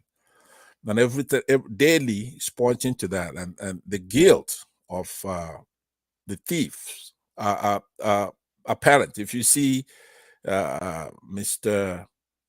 Professor Mahmoud, you could tell. If you see the countenance of Tinubu and his supporters, it's not an easy thing to win the presidency of Nigeria. It's a vast country with multiple. My brother, Yes. let me share something interesting I learned recently over this weekend. So many people are what is it, 100%, no, not 100% sane, but very few are roaming the streets. So let's take it like that. There are lots of but there are few of them roaming the streets. Some of them are wearing clothes like you and me, and they look normal, but we actually know they are not normal, and some of them are off their meds. That's right. And they have position of power. Hence, when they are off their meds like that, behaviors becomes 2% instead of 100%. That is correct. Mm-hmm. So that's we what we're hope doing. that all progressives in Nigeria should chin up, be encouraged. That things are actually going better than I Oh thought they no! would. In fact, the way it is right now, the people that are not 100% there, that are not roaming the streets, we should all come out and roam the streets, because when mad person meets mad person, they know who be Oga. That's so the matter be. That's so it be. Thank you so much. Thank you. Yeah, Thank you. everybody should go get ready and vote on Saturday the 11th. Go there early, go there proud, patriotic. I am so elated today when I read the article from the U.S. Envoy. and so many others who are giving the sign. This is not a noise-making issue. Tinubu can go and get a bogus certificate of president-elect if he wants. It's not the first bogus certificate he's flashed around. But the mandate of the people, the great Nigerian people, when they're working together, all right, this is a totally different election. This is not 2019 Nigeria. This is not 2015 Nigeria. So when those things, you can do those things. But when you have statesmen, when you have the youth, when you have all kinds of people in the country, north, south, east, and west, come together, you just can't play with intelligence of everybody. So they may not be quick to snatch that certificate from you, but you know you're going to give it up, because when the courts really do what a court's supposed to do, which it looks like that's what it's trying to do, the judiciary. Nigeria, one thing about Nigeria, we have good pressmen, we have good people who know what the jurisprudence is supposed to be, the Western jurisprudence, right? Where you have due process, when they, fairness and reliance on the law and the Constitution. When you have people, Nigerians, come with that mindset, you're going to be making a fool out of yourself by having a wayward INEC chairman rushing to hand you a certificate that is bogus. So there's a spirit of inevitability. Yes, he's created that, whereby he's making it more difficult. But the things that we're looking at, it's, would the right actors, such as the United States, for the first time in Africa, do the right thing, regardless of what Britain does? You don't have to do what Britain does. All right? They are a bloody monarchy, and the United States is a democracy. All right? We have in the United States the Judeo-Christian principles in our laws, which a lot of it come from Britain. That's true. But it will be dashing the hopes of so many of our youngsters. So many youth work so hard, register for the first time, and went there peacefully to exert their right to vote, to pick their leader at a time that we have to have it right. So what would it look like to have the envoy from the United States, albeit in the right direction, but kind of reluctant to be on the right side? I was here first today because I was so happy, and I was telling Omoye, I couldn't wait for you to get on here. You kept postponing it, right? But what would it be like if the U.S. envoy actually does the right thing? Look at how happy I am that at least she's dragging her feet. But more than her, President Joseph Biden has to get involved. Nigeria is not your whatever Trump called Africa. Our infrastructure may be, but not the Nigerian people. The Nigerian people take no second seat to anybody in the world, including the United States, of which I'm here. You have to do, Nigeria is not something that you don't notice. This is not a job of the envoy, as big as she is, and God bless her, for at least putting some brakes on the low-level State Department. You have to do the right thing here. So I am again pleading again here. I made a plea last week. Do the right thing, because you are the one light and hope of Nigerians who are sick of Christian background, who don't want to go tit for tat with others who's been provocative. We're in a country where the president, the attorney general, INEC chairman, EFCC chairman, chief of army staff, customs boss, immigration officer, the boss, Senate president, Speaker of the House, all of them come from the tradition of the Islamic tradition. And we who are of the Christian faith, we can't do anything because the only thing we can do will be violence. So it's time that the United States does the right thing.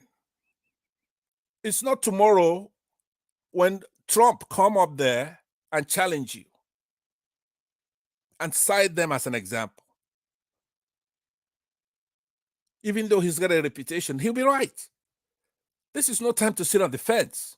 Even though I appreciate at least she's not rushing to go and hug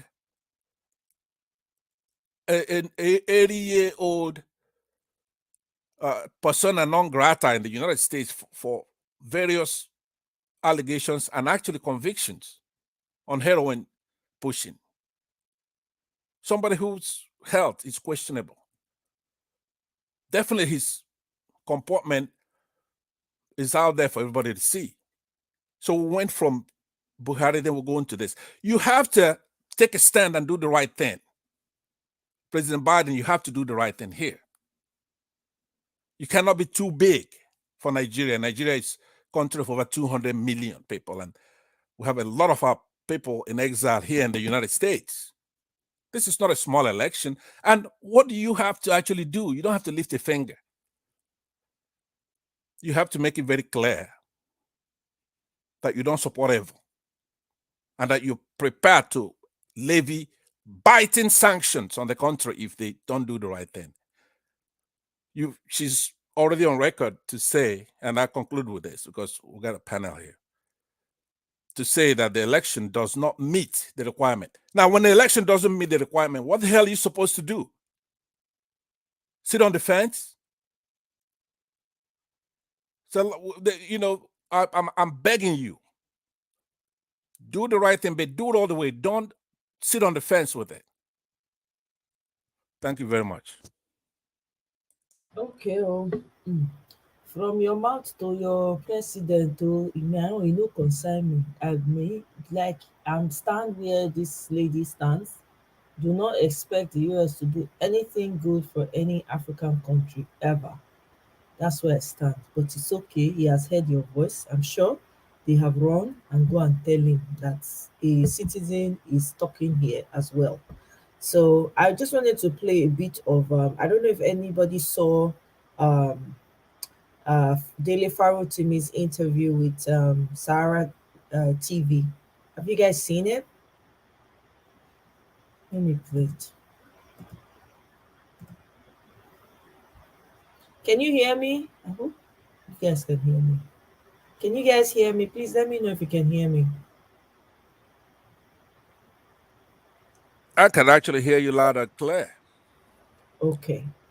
I can hear you too. Okay. Mr. Tio Ballard and Mr. Tia, you guys still here?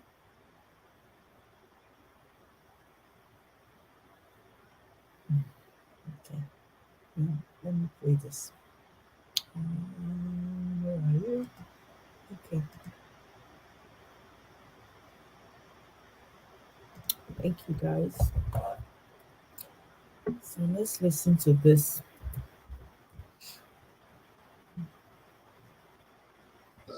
Been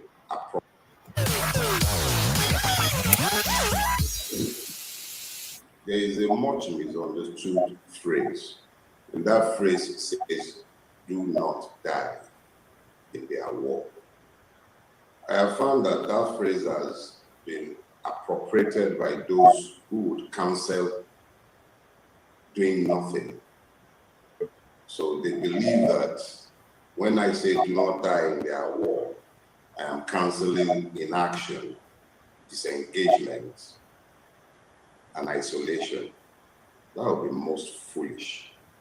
Do not die in their war simply speaks to the fact that you must be strategic in deciding exactly what wars you want to fight. Do not fight the one that advances the cause of your enemy.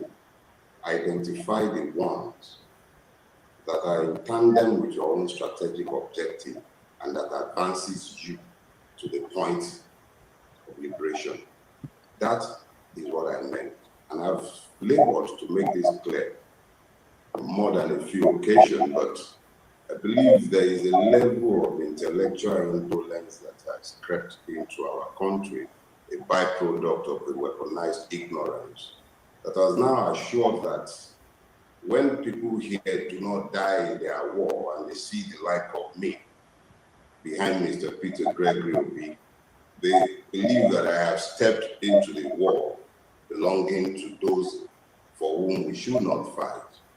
But what they forget is that it is in the enlightened selfish interest of the citizen to identify what battles advances their collective interest.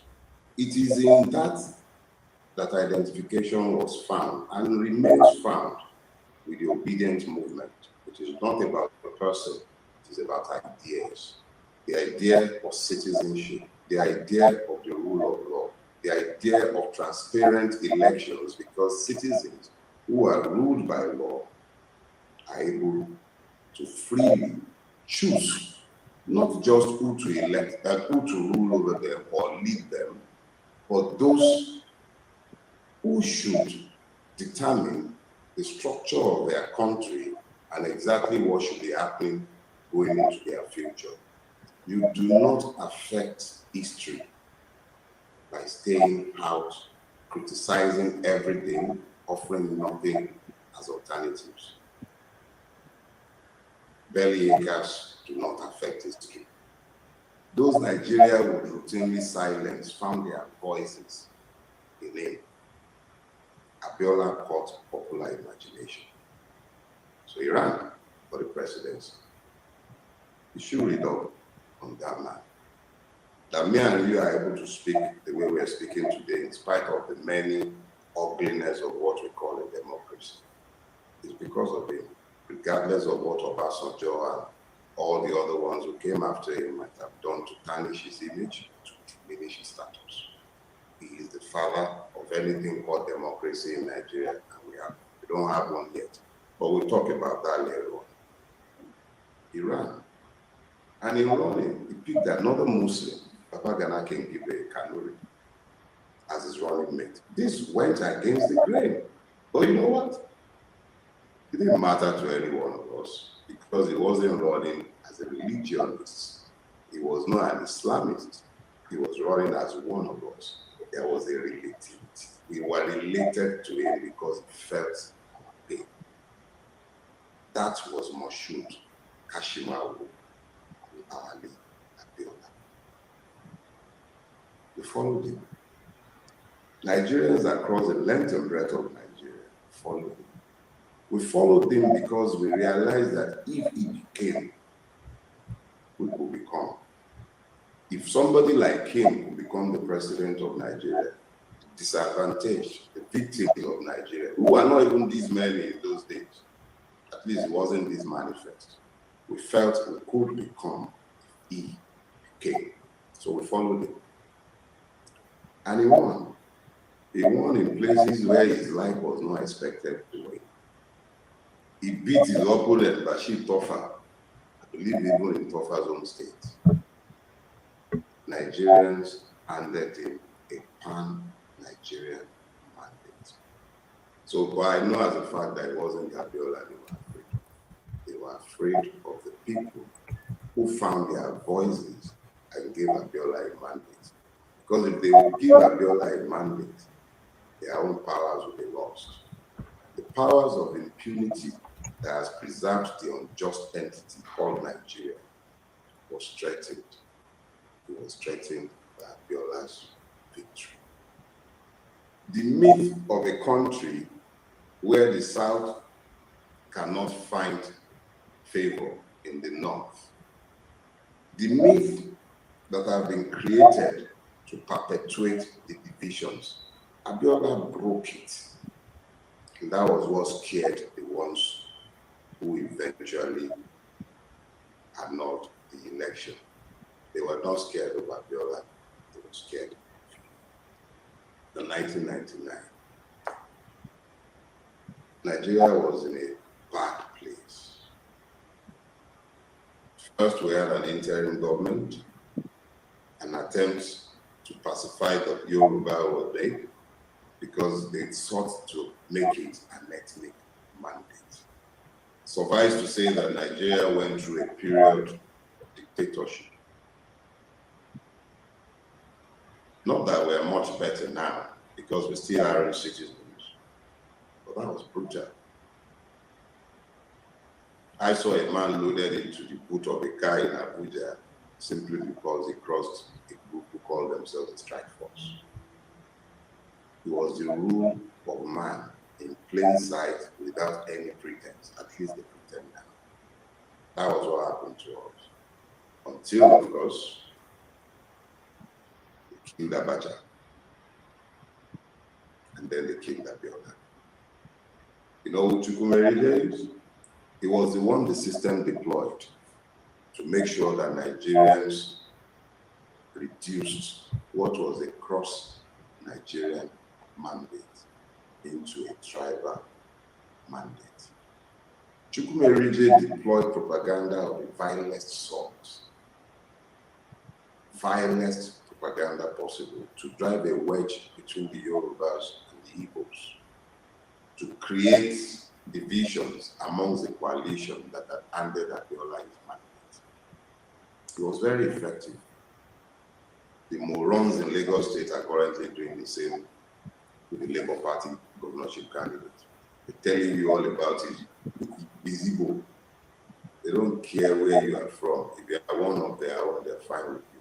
But that's his own battle to fight. Abiola was killed. And they contrived the 1999 constitution. And then they went to prison and they brought out the man who had said very clearly, he said Abiola was not the Messiah. And speaking of no other person than Obasanjo, Olusegun Obasanjo. He had said at the time, much like this time, or like what he's saying now, he said at that time, Abiola was not the Messiah. We were not looking for a Messiah. We were looking for one of us to lead us. But Obasanjo knew who the Messiah was, but he himself ended up in the belly of the beast and he was sent to jail by Abacha before Abacha died. So after Abacha's murder and Abiola's subsequent murder, they went and brought Obasanjo out of prison, refurbished him, and presto, they gave us a military president in Agbada to operate a military constitution we knew nothing about. That is the 1999 travesty that we call a constitution. Peter Gregory Obi was one of them, or is one of them, without being one of them. If ever there was a bat, it's a true bat. Because to gain power in Nigeria, you have to be willing to crack nuts. To then gain power and use the power to serve the people is a most unusual thing in our environment. But Peter Obi was governor of Anambra for 8 years. And all the records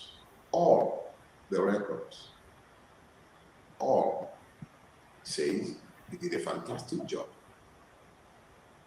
I never knew him personally and I never met him until sometime last year. So I have no knowledge of his person. These are the testimonies of those he has worked with. And these are his public records.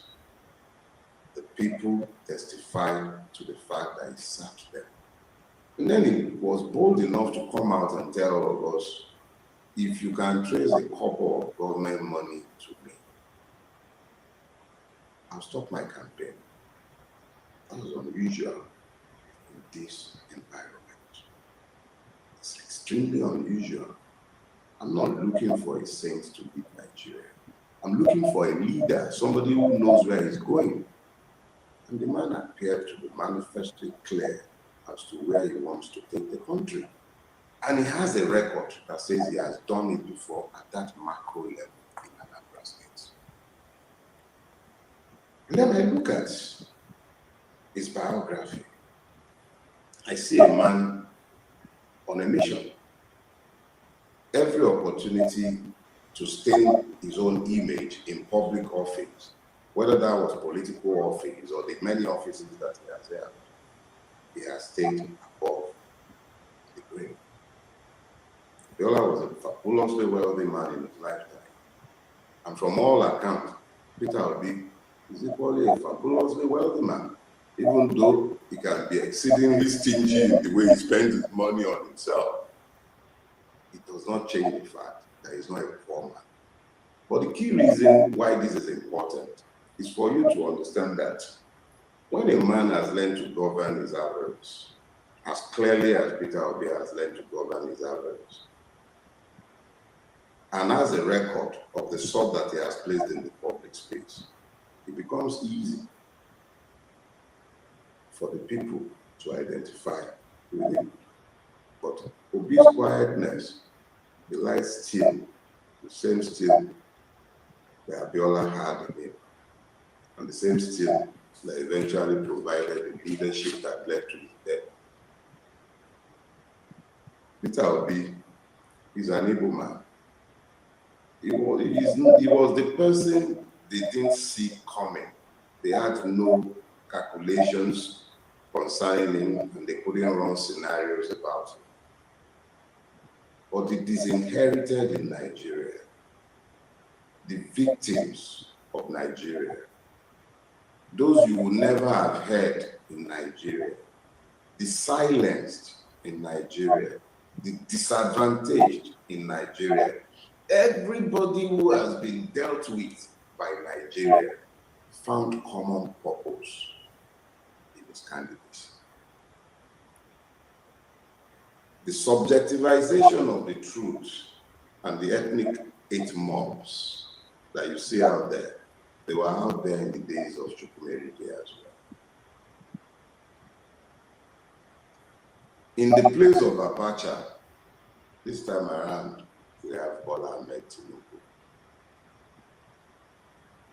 In the place of Buhari, and in the place of Maradona, Ibrahim Babangida, we have a Buhari in office today.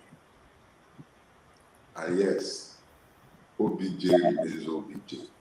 Only difference this time around, I got the answer to the prayer I said about 4 or 5 years ago.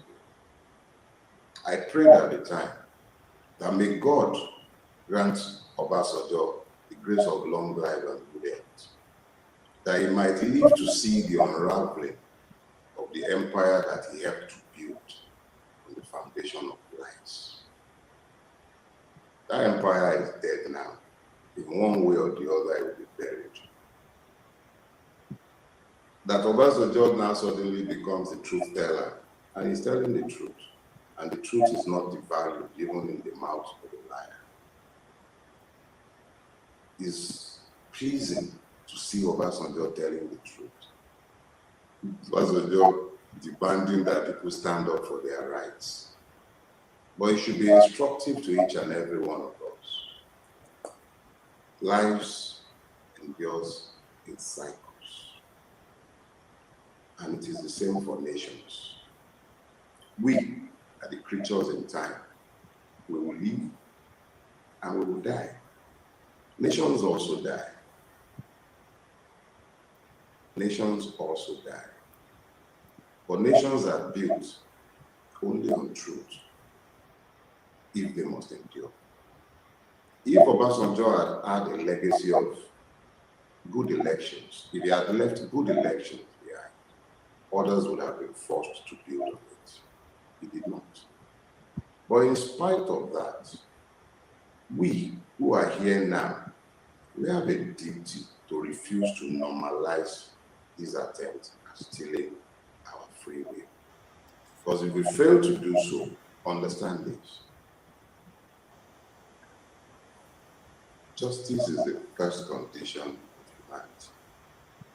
And you cannot have peace in the absence of justice. The correlations between June 12th and the 25th of May are glaring to see for those who care to look. It is only those who have found comfort in ethnic chauvinism, in lying to themselves and believing that by profiting from this fraud, they wouldn't have normalized evil. Because I assure you, if you applaud injustice, be careful. It's like taking a pee at the beach. One moment, you're crapping all over the poor crab. You're peeing all over him. The next moment, the wind is bringing your pee in your face. Be careful not to normalize evil. Bola Ahmed Tinubu's attempt at grabbing a stolen mandate is evil in the extreme.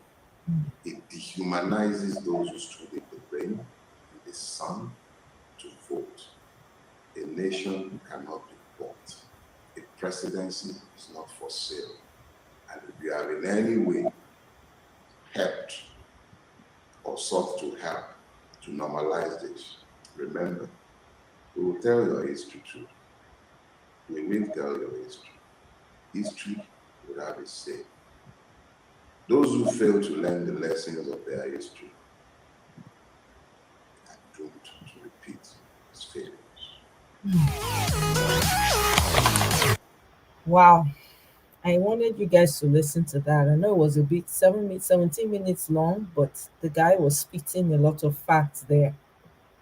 If we allow ourselves to be carried away and we rest on our laurels and act like it does not concern us, my goodness, the type of nation that will unfold, oh my God, what we're doing right now is a play. When it starts to unravel, I don't think any of us will be able to stand it. This is history repeating itself. Even though, yeah, we know Abiola wasn't perfect, but this is history repeating itself right now.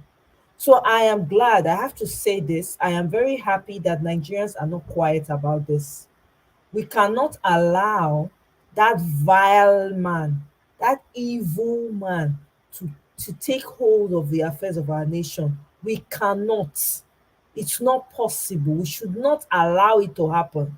This is why we're saying the court should open to make this trial available to all Nigerians to witness.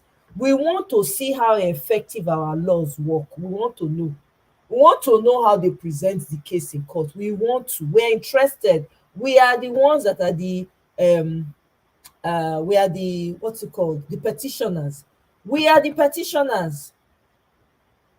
We are the petitioners, so we should be given access to the courtroom.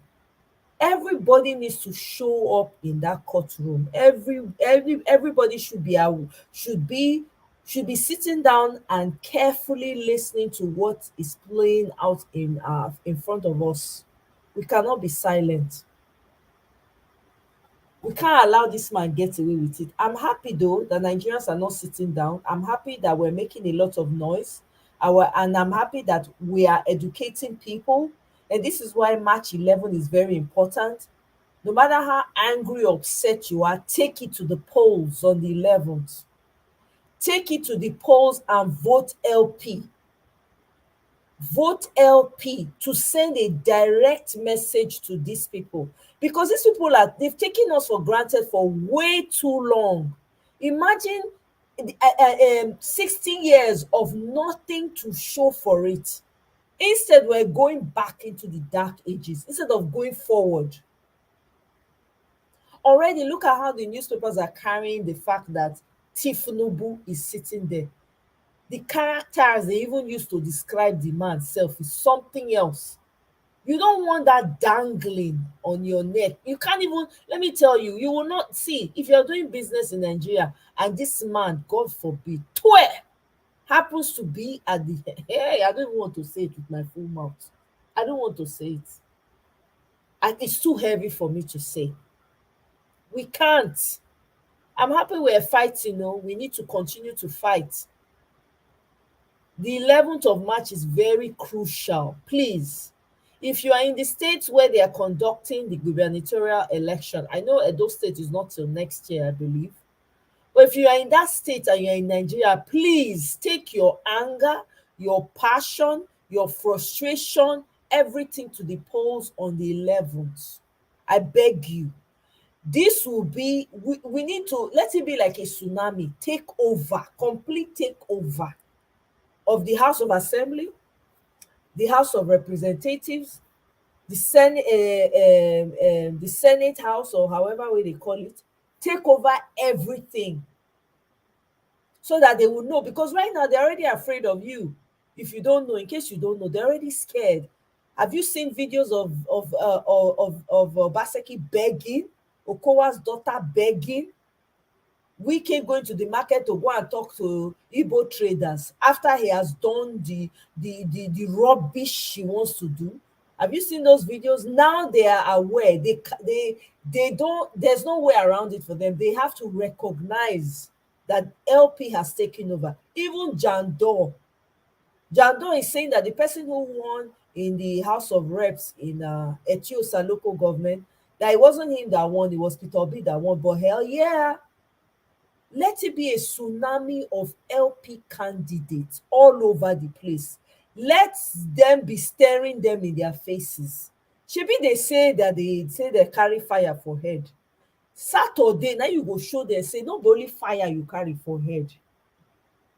No be only fire. Say that they carry craze for head. On Saturday, the 11th, now I go show them, say, no be only craze una get the one wey pass craze. Now tsunami need to take place for Nigeria. Clear all the offices, clear and comot for ground. Abeg, this is a good time to join politics if you are in Nigeria. Most of us, when we dey here, we wish say we fit dey ground to do all these things. Honestly, we no go dey talk too much. We go just dey act. Actions go just dey take place. But since now dey there, abeg, vote House of Rep, vote, contest. If you want contest. If you come and tell us, we will help you to campaign. Because these people have taken us for a ride for too long. Too long. They were really planning that people will go out on the street to protest. They had other plans. They were waiting. But I'm glad that we didn't take that route, because I was even pushing for the protest myself. I have to say that. I was pushing for protest, even though it happened, right? And it was peaceful. I'm very glad about that. Let the Mikanos, let them be on the streets. Let them be doing their thing. But when we have better ways of dealing with these people, we need to send a direct message to them. The one that will shake, that will literally clear their feet off the ground. That's what we need right now. Let them, now, did you hear? Someone who is going from place to place begging people to come and vote. They are begging people now to come and vote their party. So remember, someone who is the one responsible for your NSAS, so don't forget that. All those kids that they've been deleting in schools up and down, person go send the pikin go school, the person no go come back, he go come back in a bag. Now someone who Lagos be that too. All the businesses when this man don't destroy, properties when they don't steal because he won't give am to him Baba Blue. Mona not forget oh. There's so many things. You know how they tax you in Lagos. Tax you. Remember all those things. Take all that annoyance to your polling units on the 11th. Do not hold back. These people have taken us for a ride for too long. We cannot allow it to continue. You need to show them who's boss. This is the time for you to show them. Now, are you not aware? Don't you see? You have the power. If nothing else has told you, now should be clear, crystal clear to you that you own the power. You choose who is going to serve you and who is not. This is what this has done If you don't see the handwriting, see the handwriting. Now you, the power belong to. You choose who you want to serve you. If they do anyhow, you comot them. It's just that simple. All of them now they shake now because it is obvious that they are going to lose. A lot of them are losing their elections because of the Labour Party tsunami. A new day has come. Do not back down. Do not let these people see the light of day. On the 11th, I beg you, do not be afraid. Prepare yourself when you are going. Don't leave your house without prepare. You understand what I'm saying? I don't use all my mouth talk. Prepare yourself when you dey go. No just go there, just act. No, they shine your eye. Prepare yourself. Be ready for these people. We cannot continue like this. That country is not for one person. It's not for a select few. You were born in that country for a reason. You didn't choose what country you were going to be born in. If it was possible for people to choose, maybe a lot of us would not have chosen to be born in that country. But here we are. So we gotta fight. This is the only chance we've got. And guess what? You have a wonderful candidate. You have a president-elect. Oh my God. A president who is a servant leader who is ready to fight to the very last. Omo, if that does not fire you up, I don't know what else. Because me, I'm fired up. Because if Peter Obi is ready to take it, you know how cumbersome the court can be? All that paperwork, sitting down, listening to the jargons that they're going to be talking about. It's not easy, but the man is ready.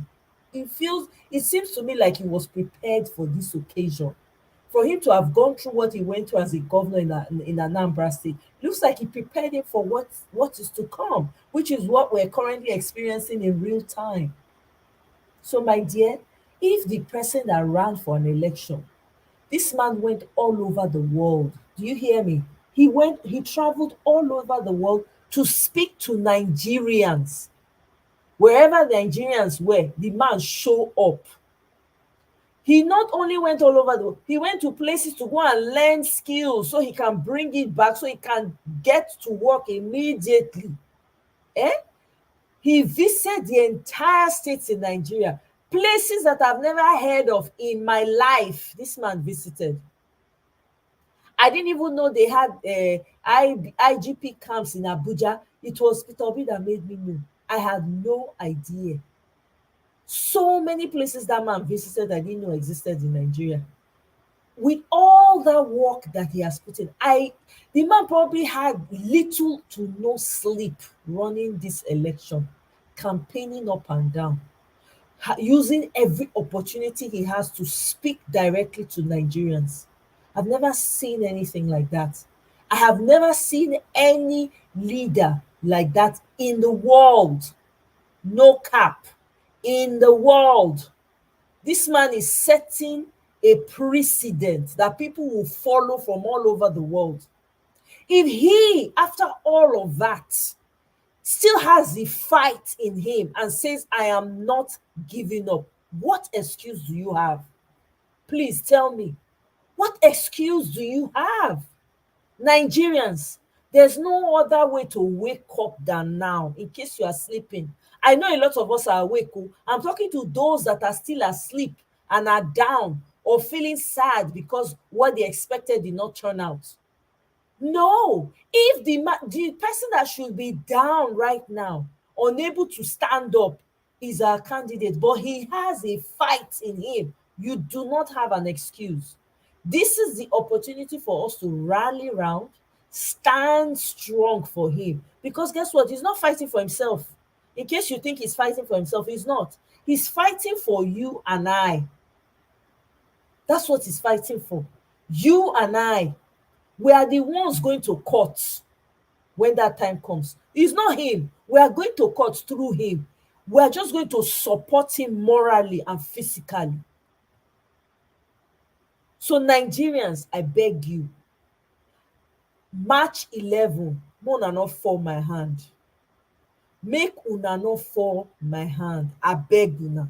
Una need to show up and show out. Let these people know it's LP time. It's LP time. There's nothing they can do about it. They don't overdo. Now the lives when they don't take. Now Deborah when they roast like banana like beets. Now that one we want talk when nobody talk put. Or how many of our people they don't buy throwaway for not? How many? No talk of the south.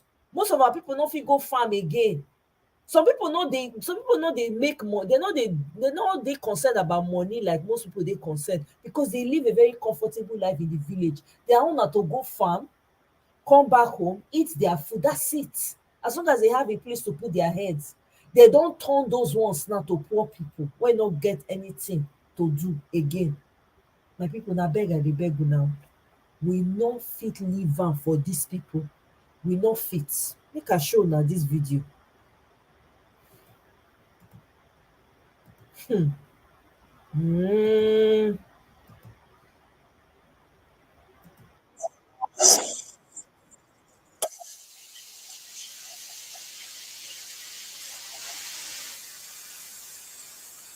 decisions, especially of the investors.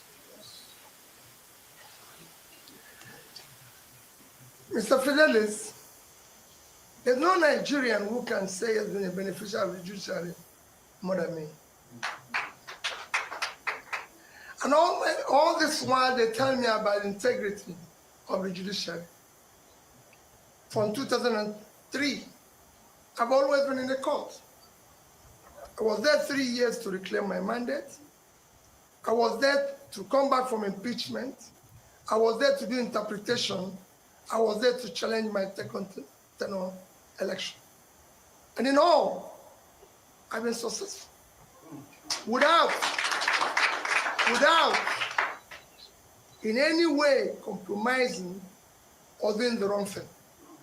And I can say it, I have never knowingly, and everybody can know, compromised any law officer, any judicial officer, anybody in process, because I believe they're doing their job. So I believe they know their customers in the other side. Mine is to do the right thing. And I'm going to go there with the right thing.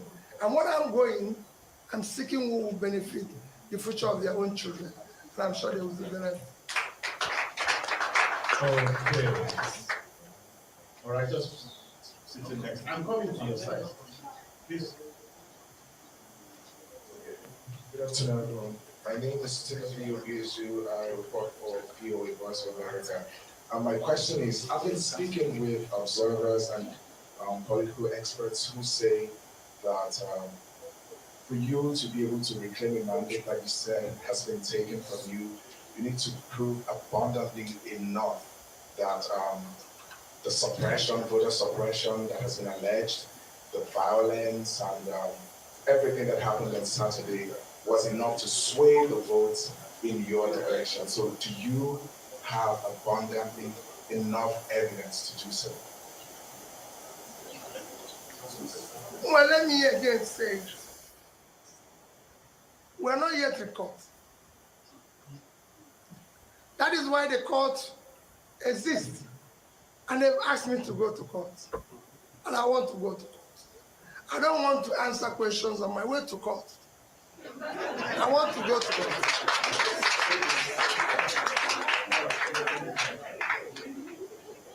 Okay. All right, come. I wanted to travel this way, but I see you. Okay. My name is Omar Bazoy and I report for the IREV TV.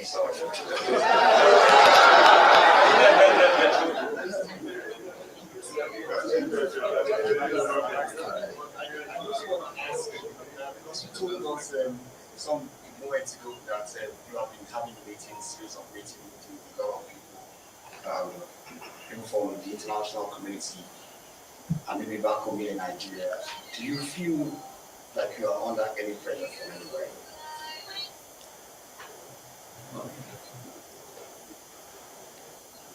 Not at all. I can tell you, nobody will ever put me under pressure when I challenge misconduct rascality or illegal process. Because it's not about it's not about, you can't, how do you put the person who is doing kidnapping under pressure? We're challenging what is wrong. It is not about me, it's not about you, it's not about them, it's about the society our children will live in. And I want people to understand that. I'm challenging a process that is faulty, a process that is wrong. It could be anybody. It is not about anything. So there's no pressure. Nobody has. And they know they will not. Okay, the lady at the back.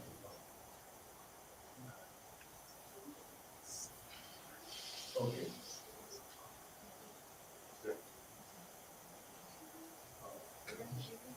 Good afternoon, everyone. My name is Rena Obozegi. I work for that Communications AIT.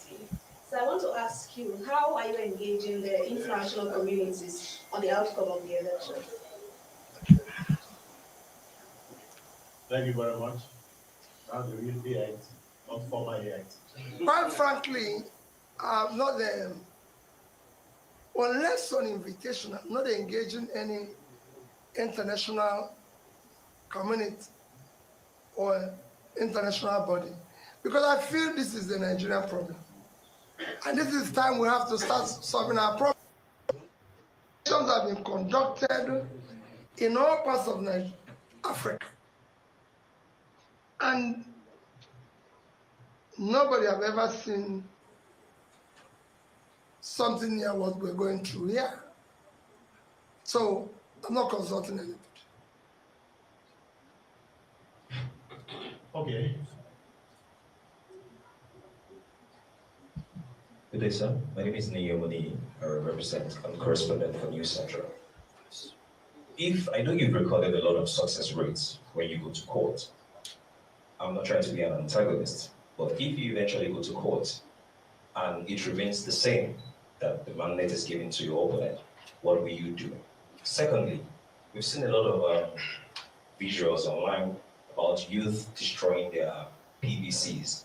What word do you have to these youth who you somewhat represent their demographic?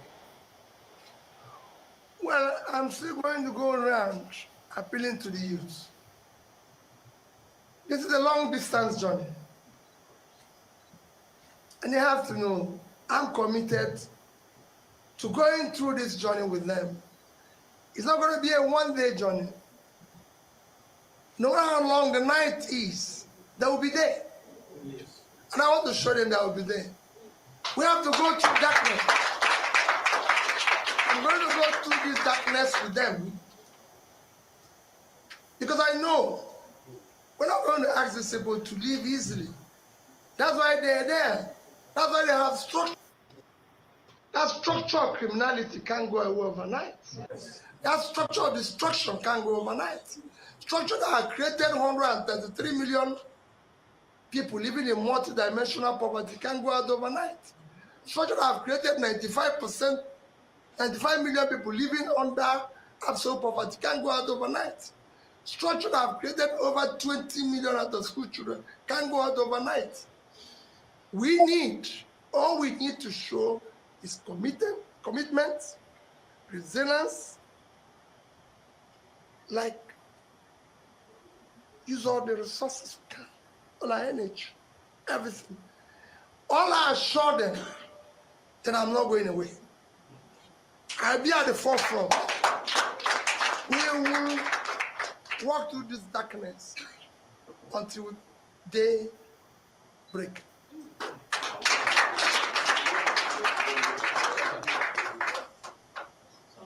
It's something. I know the court will do the right thing. Their children are involved.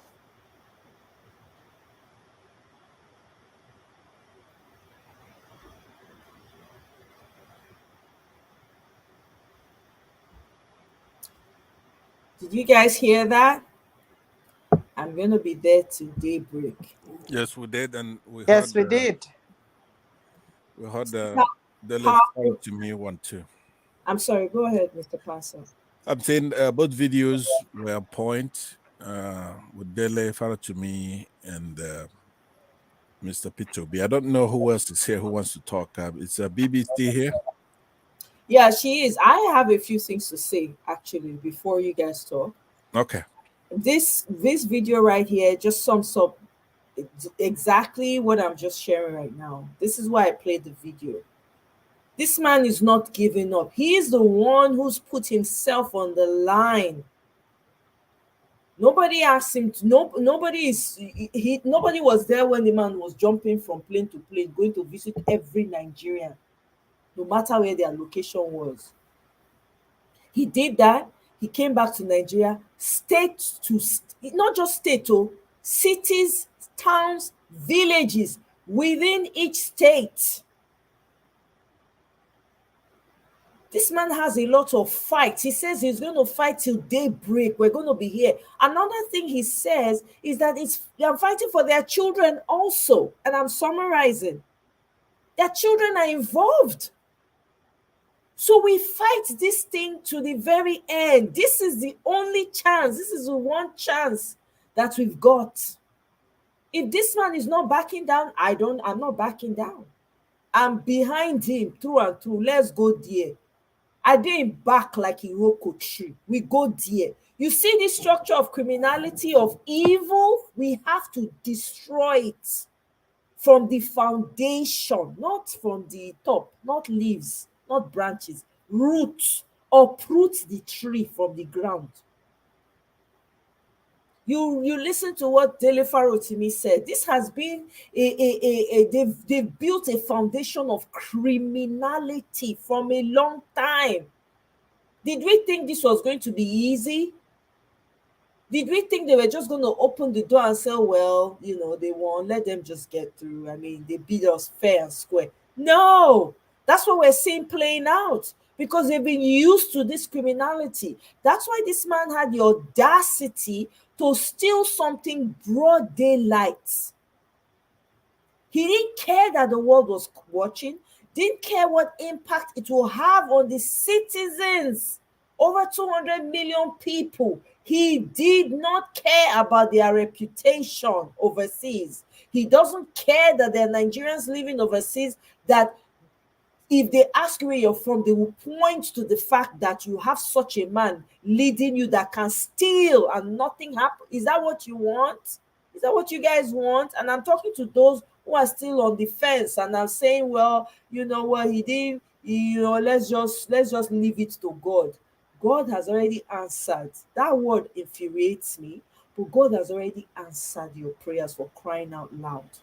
Nigerians know how to pray the most. That's the one we sabi do well. But I'm very happy that people are waking up. And I'm talking to those who are still maybe down, feeling bad one way or the other, and being discouraged that, oh, you mean I have to go and vote? Yes, you do. Yes, you do. That's the fight you need to fight. I'm sorry that this fight was not fought prior. It wasn't fought before. I'm sorry you have to be the one to fight it. I have to be the one to fight it. It is what it is. But somebody's got to do it one way or the other. Are we just going to fold our hands and let this evil continue? Evil thrives when good people are silent. Have you heard that before? That's exactly what's going to happen. These people want to normalize broad daylight robbery. Are we going to allow it? Are you going to fold your hand and watch that happen? You've listened to both videos. Dele Farotimi has said it. We cannot allow this happen. We can't. Not on our watch. Not on my watch. I'm doing what I know best to do, given what I have right now. And that's what I'm doing. I'm doing what I gotta do. I know there's power in my mouth, and that's why I'm putting it out here.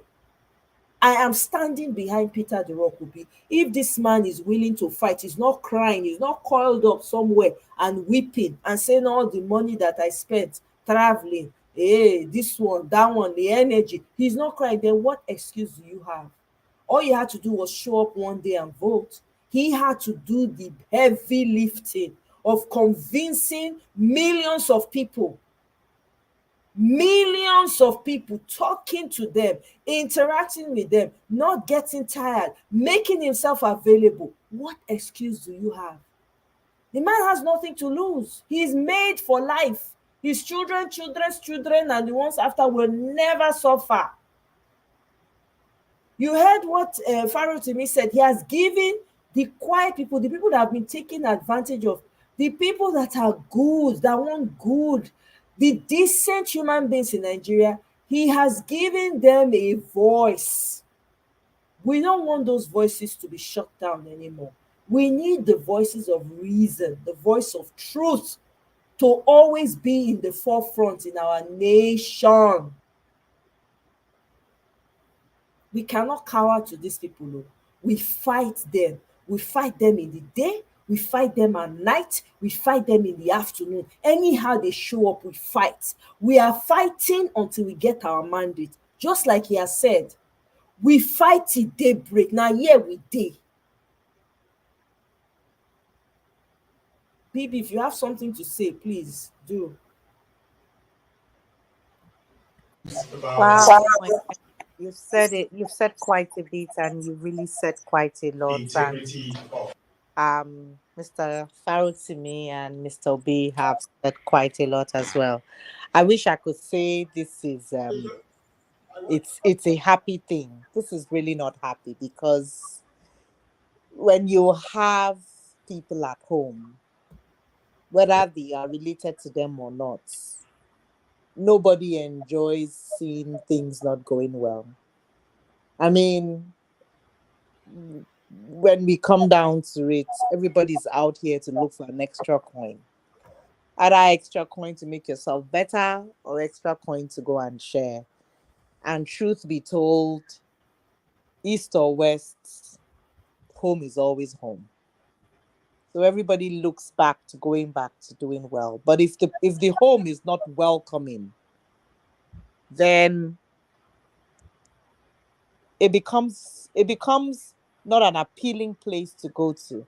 And that's what this man is trying to do, to make home appealing, to make home welcoming, to make home be home again. Once upon a time, Nigeria was a fun place to be at. I grew up there and I had fun as a child, and that's what he's doing. And he's trying to give that opportunity to so many other kids that are coming.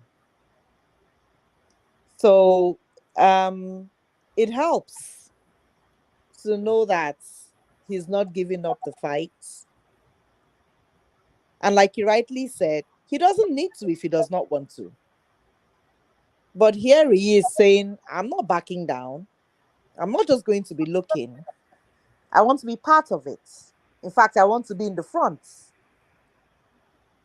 When you see a pack of wolves going to fight and you see the leader, the one at the back men are like, we have somebody in front, let's keep going.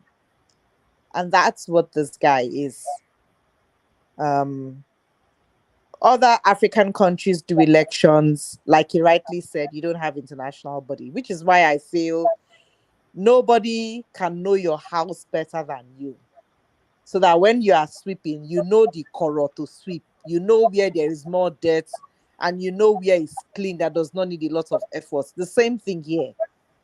Our problems are our problems. When you start looking out for people to come and help you solve your problem, then you have less say in it. So, like he rightly said, he will take care of our problems as we usually do.